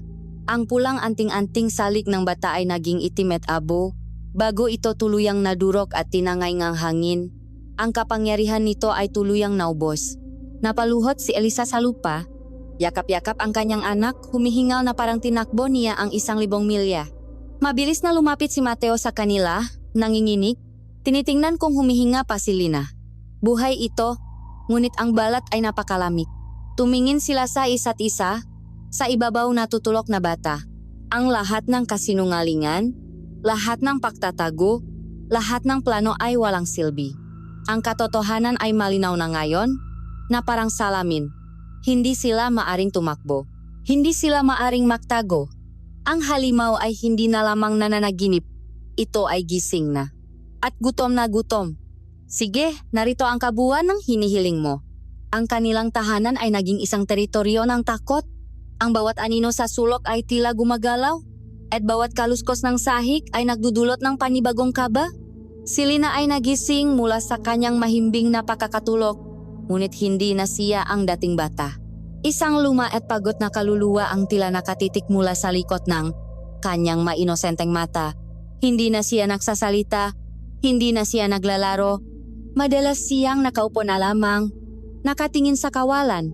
Ang kanyang makamay ay mahigpit na nakahawak sa laylayan ng kanyang bestida. Ang himig, na dati isang panandaliang bisita lamang, ay ngayon ay permanente nang naninirahan sa kanilang bahay. Isang mahinang ugong na walang tigil, isang paalala sa kanilang kabiguan. Alam ni na Elisa at Mateo na bawat segundong lumilipas ay isang segundong papalapit sa muling pag-atake na espiritu. Ang anting-anting ay nawasak na. Ang kanilang pisikal na pagbabantay ay napatunayang walang silbi. Ang pag-ibig ni Mateo na minsay naging kalasat ni Elisa ay siya ngayong naging pangakit sa panganib para sa kanilang anak. Wala na silang mapagtataguan. Wala na silang matatakbuhan. Sa gitnang gabi, habang ang buong Agoncillo ay nahihimbing, gumawa silang isang desperadong desisyon. Pinalot nila ngang makapal na kumot ang natutulok na si Lina. Sa pagkakataong ito, makasama silang lumabas ng bahay. Hindi na bilang kapitan at kanyang asawa, kundi bilang dalawang desperadong magulang na handang isuko ang lahat para sa kanilang anak. Ang kanilang destinasyon ay iisa lamang, ang munting dampa sa dulo ng nayon, ang huling kanlungan ng sinaunang karunungan. Ang kanilang paglalakbay pabalik kay Lola Sabel ay ibang-iba sa naunang dalawa. Hindi ito pag-usisa o pag-iimbestiga. Ito ay isang peregrinasyon ng matalunan. Bawat ihip ng hangin ay tila isang malamig na bulong ng balon, nang uyam sa kanilang kawalan ng pag-asa. Ang kadiliman ng gabi ay hindi na lamang kawalan ng liwanag, kundi isang pisikal na presensya na tila gustong lumamon sa kanila. Gayaeng, inaasahan, naghihintay si Lola Sabel. Ang pintongang yang dampa ay nakabukas, at ang liwanag mula sa nagisang lampara sa loop ay parang isang parola sa gitna ng karagatang ngagiliman. Hindi na siya nakalok ng salabat. Ang kanyang muka ay seryoso, at sa kanyang nga mata ay mayroong awa at pakaunawa. Si Mateo, ang lalaking bihirang magpakita nga hinaan sa harap ng iba, ang unang lumuhod sa harap ng matanda. Ibinaba niya ang natutulog na si Lina sa isang papak at yumuko. Ang kanyang no ay halos sumayat sa sahig na kawayan. Lola Sabel, parang awan niyo na, sabi niya. Ang kanyang boses ay basak at punong pagsusuko. Nakamali po ako. Naging mayabang ako. Inakala kong kayang talunin ng pag-ibig at pagtatago ang isang sumpang mas matanda pa sa aming nga pangalan. Ngayon, ang anak ko na po ang magbabayad. Tulungan niyo po kami. Kahit ano po, gagawin namin. Lumapit si Lola Sabel kay Lina at marahang hinaplos ang nonito. Ang bata ay bahagyang gumalaw sa kanyang pagtulok. Isang maliit na ungol ng paghihirap ang kumawala sa mga labi nito. Ang espiritu ay nagising na ng lubusan, sabi ngang matanda. Ang kanyang tingin ay nakatuon sa dalawang desperadong magulang. Natikman na niya ang dugo ng susunod sa linya. Hindi na siya titigil hanggat hindi niya nakukuha ang kanyang sinisingil. Kung gayon, kailangan natin siyang labanan. Sabi ni Mateo, ang desperasyon ay nagiging galit. Sabihin niyo lang po kung paano. Maorasyon, masandata, kahit ano. Isang malungkot na iling ang naging sagot ni Lola Sabel. Paano mo lalabanan ang kalungkutan gamit ang isang itak, iho? Paano mo sasaksakin ang pangungulila? Ang paglaban ay magpapalakas lamang sa kanya. Ang galit ninyo ang kanyang pagkain. Ang takot ninyo ang kanyang alak. Kung hindi po paglaban, ano po ang aming gagawin? Tanong ni Elisa. Ang kanyang boses ay halos isang pakiusap na lamang. Wala na po bang ibang paraan? Tumingin si Lola Sabel sa kanya. Isang mahaba at malalim na tingin. Mayroon. Ngunit ang daan na ito ay mas mahirap at mas mapanganib kaysa sa anumang labanan. Hindi ninyo kailangang talunin ang espiritu.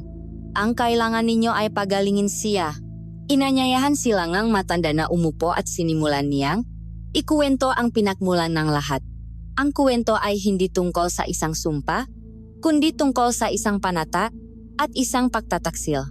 Maraming siglo na ang nakalipas, ang Agoncillo ay tinamaan ng isang matinding taktuyot na halos pumatay sa lahat. Ang unang tagabantay, isang makapangyarihang babaylan na nangangalang Tala, ang ninuno ni Amihan, ay gumawa ng isang desperadong hakbang para iligtas ang kanyang mga kababayan. Nakipag-ugnayan siya sa sinaunang diwata ang tubig na naninirahan sa ilalim ng lupa. Ang kasunduan, bibigyan ng diwata ang Agoncillo ng walang hanggang tubig. Ngunit bilang kapalit, isang babae mula sa lahini, Tala ang mananatiling kasama niya magpakailanman, hindi bilang bilanggo, kundi bilang kasama, isang angkla para sa kanyang kapangyarihan. Nailigtas ang Agoncillo. Ngunit ang nga taong iniligtas ni Tala ay nagsimulang katakutan siya. Iginagalang nila ang balon, ngunit iniwasan nila ang tagabantay. Si Tala ay namuhay at namatay sa kalungkutan. Ang kanyang puso ay puno ngang samanglup sa mataong tinalikuran siya.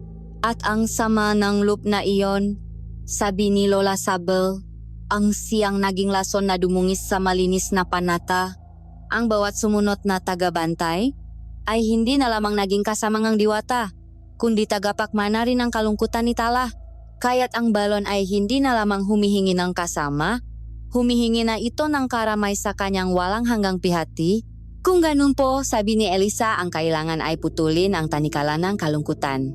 Eksakto, sagot ng matanda. Hindi ninyo kailangang itaboy ang diwata dahil siya ang buhay ng Agoncillo. Ang kailangan ninyong gawin ay pagalingin ang sugat na iniwan ni Tala at magagawa lamang iyan sa pamamagitan ng isang bagay na mas makapangyarihan kaysa sa anumang sumpa, ang pagpapatawad. Ipinaliwanag ni Lola Sabel ang plano. Isang ritual, hindi ng pagtataboy, kundi ng pagtanggap at pag-unawa. Kailangan ni Elisa bilang ang huling direktang kadugo ni Tala na bumalik sa balon. Ngunit sa pagkakataong ito, hindi para tumakas o lumaban, kundi para kusa at buong pusong ialay ang kanyang sarili sa isang komunyon sa espiritu. Kailangan niyang harapin ang diwata at sa ngalan ng lahat ng kanyang naninuno, kailangan niyang humingi ng tawad at magbigay ng tawad.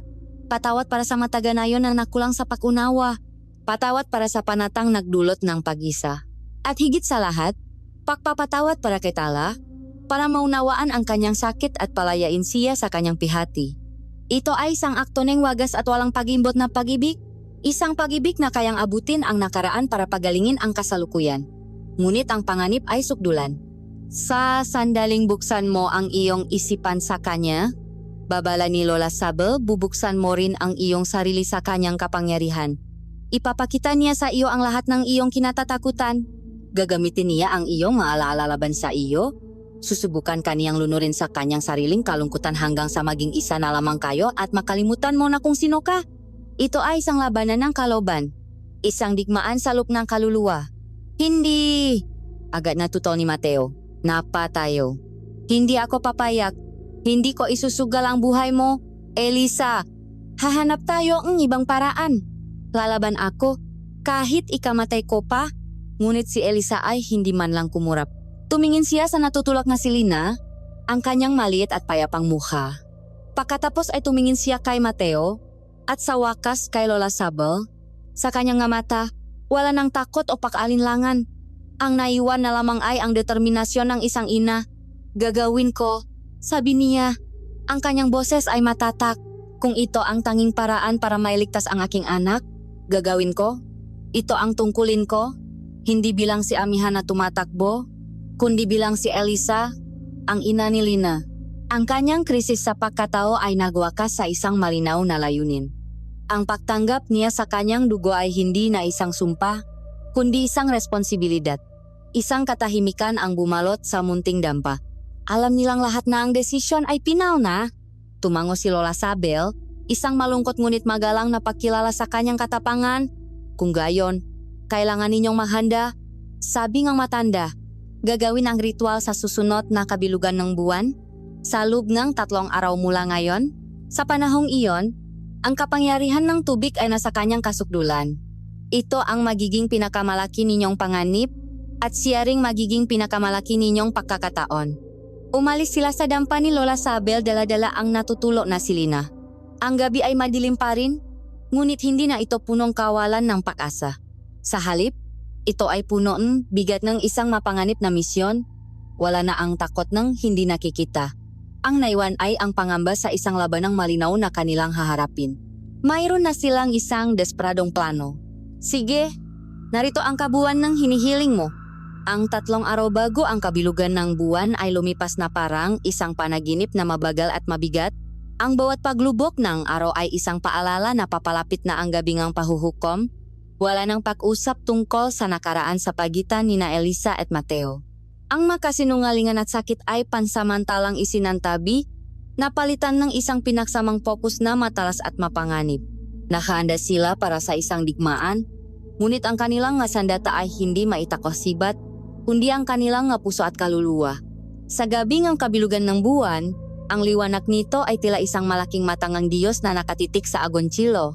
Nakmamasid, ang hangin ay hindi gumagalaw, at ang katahimikan ay halos nakabibingi.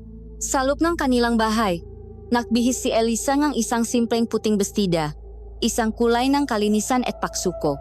Si Mateo naman ay nagsuot ng damit panluksa na para bang nagluluksa para sa mga kasalanan ng nakaraan.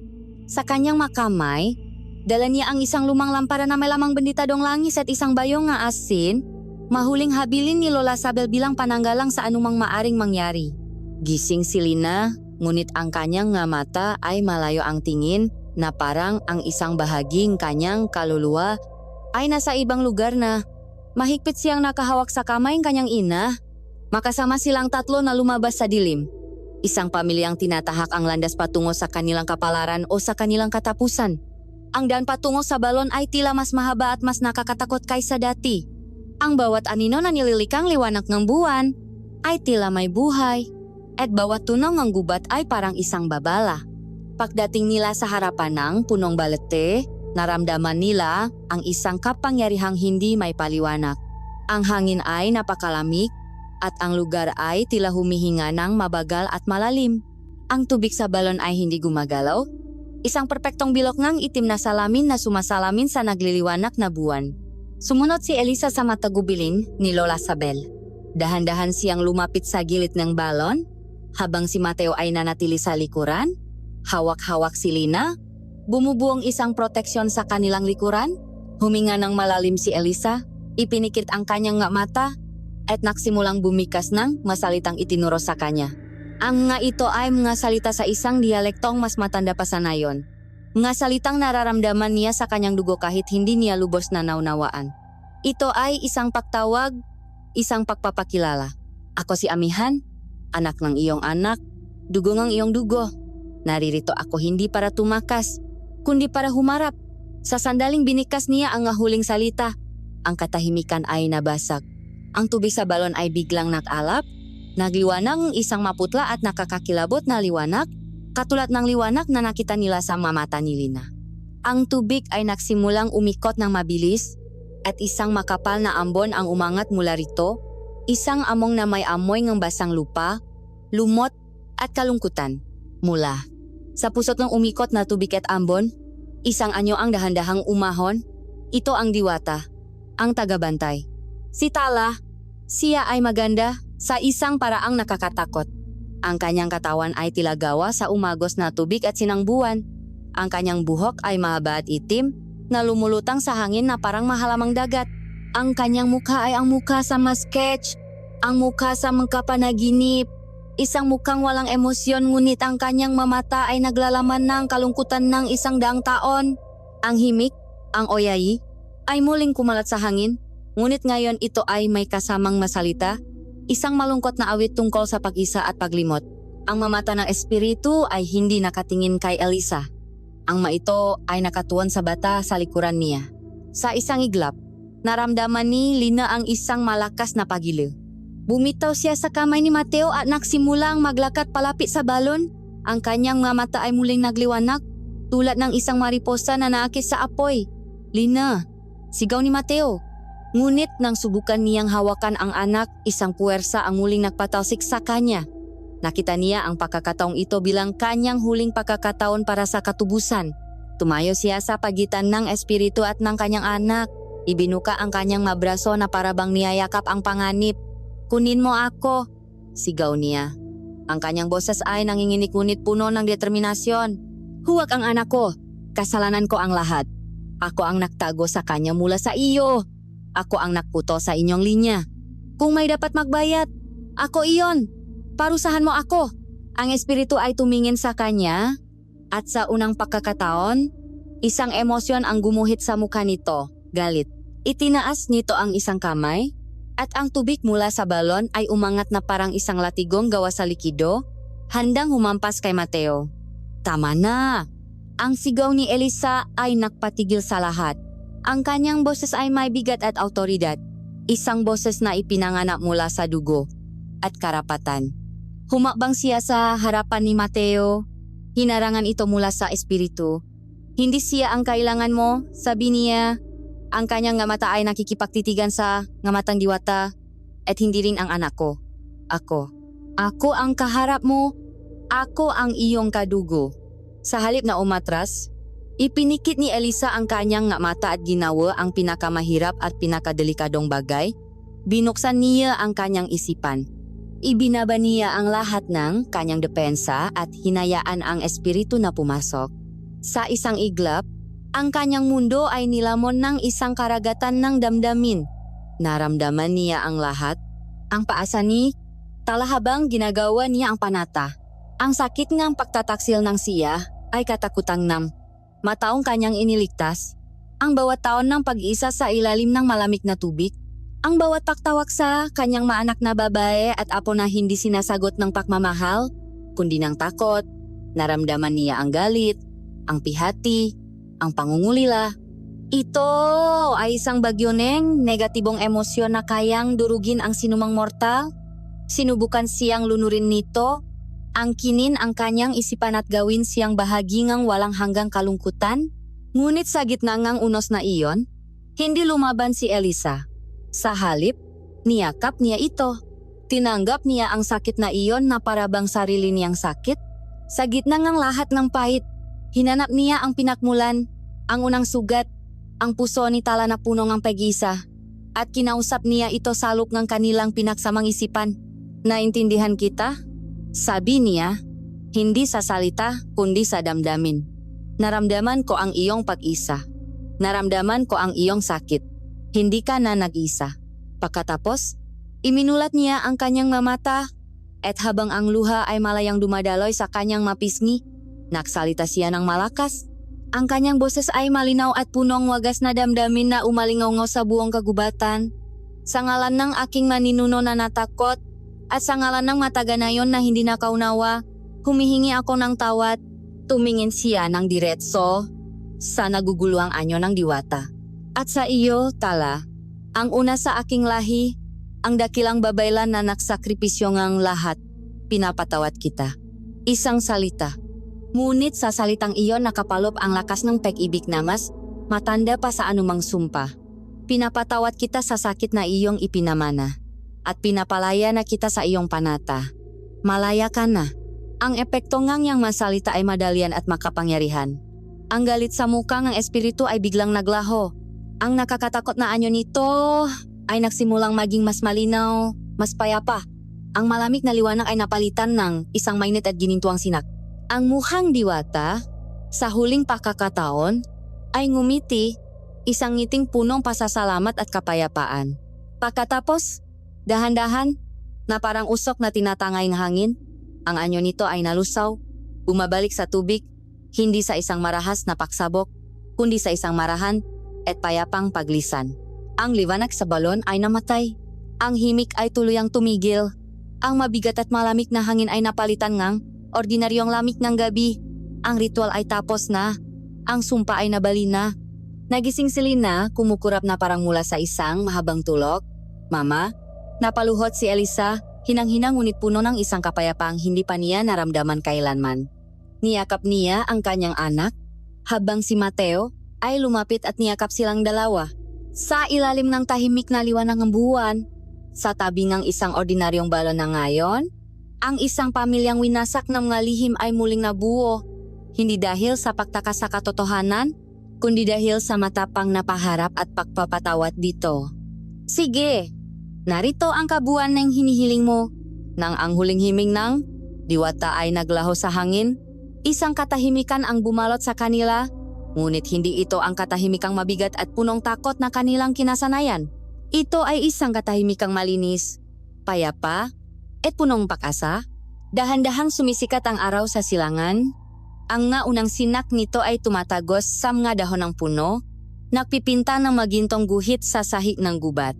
Tumingin si Elisa sa balon. Ang dating kumikinang at mahiwagang tubig ay isa na lamang ordinaryong tubig ulan, madilim at may mga lulutang-lutang na dahon. Ang kapangyarihan nito ay nawala na. Ang sumpa ay wala na. Ang balon ay isa na lamang balon.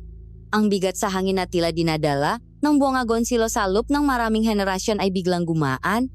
Ang malamig na simoy ng gabi ay napalitan ng normal na lamig ng bukang liwewe. Ang makuliglig at iba pang mga insekto sa gubat ay nagsimulang muling umawit. Ang kanilang matunok ay isang maligayang pagbabalik sa normalidad.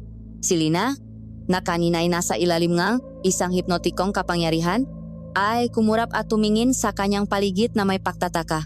Mama, Papa, bakit po tayo nandito? Tanong niya. Ang kanyang boses ay malinaw at walang bahit ng takot. Ang pagkakita sa normalidad ng kanyang anak ang tuluyang nakpabagsak sa lahat ng depensa ni Elisa. Napaluhot siya, hindi dahil sa panghihina, kundi dahil sa bigat ng kaluwagan sa dibdib at isang malakas na hikbi ang kumawala sa kanya, maluhang nahuhugas sa lahat ng sakit, takot, at kasinungalingan ng mga nakaraang taon. Lumapit si Mateo at marahan siyang itinayo, habang si Lina naman ay mahigpit na yumakap sa kanyang baywang. Sa ilalim ng sumisikat na araw, sa tabi ng isang pinatahimik na balon, sila ay hindi na ang sinungaling, ang nawawalang tagabantay, at ang pain. Sila ay isang pamilya, buo at makakasama. Ang kanilang paglalakad pabalik sa nayon ay isang tahimik na paglalakbay. Ngunit ang katahimikan sa pagitan nina Elisa at Mateo ay hindi na puno ng tensyon. Ito ay isang espasyo ngang pag-unawa. Isang lugar kung saan ang nga salita ay hindi na kailangan. Habang naglalakad sila, ang nga alaala ni Amihan ay patuloy na bumabalik kay Elisa. Hindi na bilang nga marahas na kidlat, kundi bilang isang banayat na agos ngang ilok. Naalala na niya ng buo ang mukhang kanyang ina, ang tawang kanyang ama. Naalala niya ang nga masasayang araw ng kanyang pagkabata, bago pa man bumigat ang aninong kanyang tungkulin. Ngunit ang nga alaalang ito ay hindi na nagdudulot ng sakit. Ang nga ito ay mapiraso ng kanyang sarili na matagal nang nawala at ngayon ay muling nagbabalik upang buuin siya. Hindi na niya kailangang pumili sa pagitan ni Elisa at ni Amihan. Naunawaan niya na siya ay silang dalawa, isang babaeng hinubok ng pagtakas at paglimot at pinanday ngang pag-ibig at pagsasakripisyo. Tiningnan niya si Mateo na akay-akay si Lina. Nakita niya ang lalaking nagmahal sa kanya ng sapat para magnakaw ng isang buhay para sa kanya. Isang kasalanang isinilang mula sa pag-ibig. Ang pagpapatawad, natanto niya, ay hindi isang salita na binibigkas sa isang gabi. Ito ay isang landas na kanilang lalakarin ng makasama. Araw-araw, habang buhay, pagpasok nila sa nayon, ang mga tao ay nagsisimula pa lamang sa kanilang magawain sa umaga, ngunit mayroong kakaiba. Ang mangiti ay tila mas matamis, ang mapakbati ay mas masigla. Ang isang hindi may paliwanag na bigat na matagal nang nakadagan sa balikat ng agonchilo ay naglaho na, kahit pa hindi nila alam kung bakit. Ang kasaganaang dulot ng panata ay nanatili, ngunit ang utang na kaluluwa ay nabayaran na.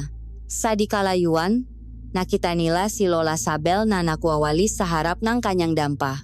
Tumingin ito sa kanila at isang maliit, punong karunungang ngiti ang sumilay sa mga labi nito.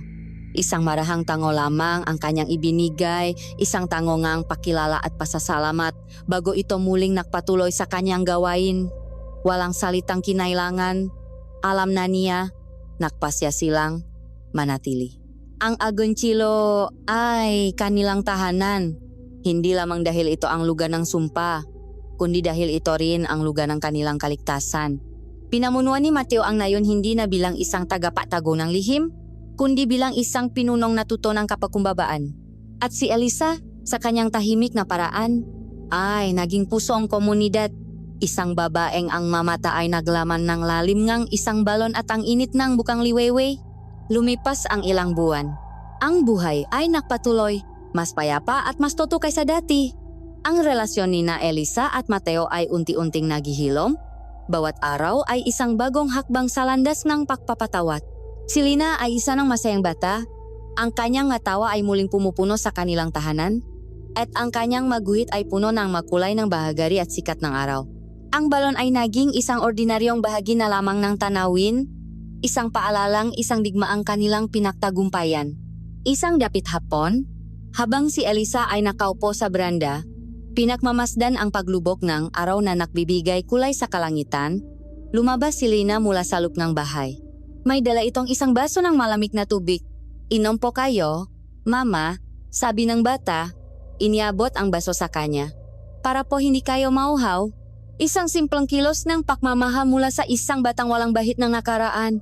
Kinuha ni Elisa ang baso, ang lamig nito ay kaaya-aya sa kanyang palad. Ngumiti siya sa kanyang anak at dinala ang baso sa kanyang malabi. At sa sandaling dumampi ang malamig na tubig sa kanya, narinig niya ito sa huling pagkakataon. Isang nota. Isang napakahinang nota ng oyayi na tila nagmumula sa kaibuturang ng baso. Hindi ito malungkot, hindi ito mapanakot. Ito ay isang bulong, isang buntong hininga, isang huling paalam mula sa isang kaluluwang sa wakas ay natahimik na. Isang paalam mula kay Tala, mula kay Amihan, mula sa kanyang sarili. Sa isang iglap, ito ay naglaho. At ang naiwan na lamang ay ang katahimikan ng papalubok na araw at ang tunong ng hangin sa madahon. Isang maliit at punong ang pakaunawang ngiti ang sumilay sa malabi ni Elisa. Tumingin siya sa malayong abotanaw. Ang kanyang puso ay payapa at buo. Ang mamulto na karaan ay wala na. Ang lahat ng naiwan ay ang pangakong isang bagong umaga.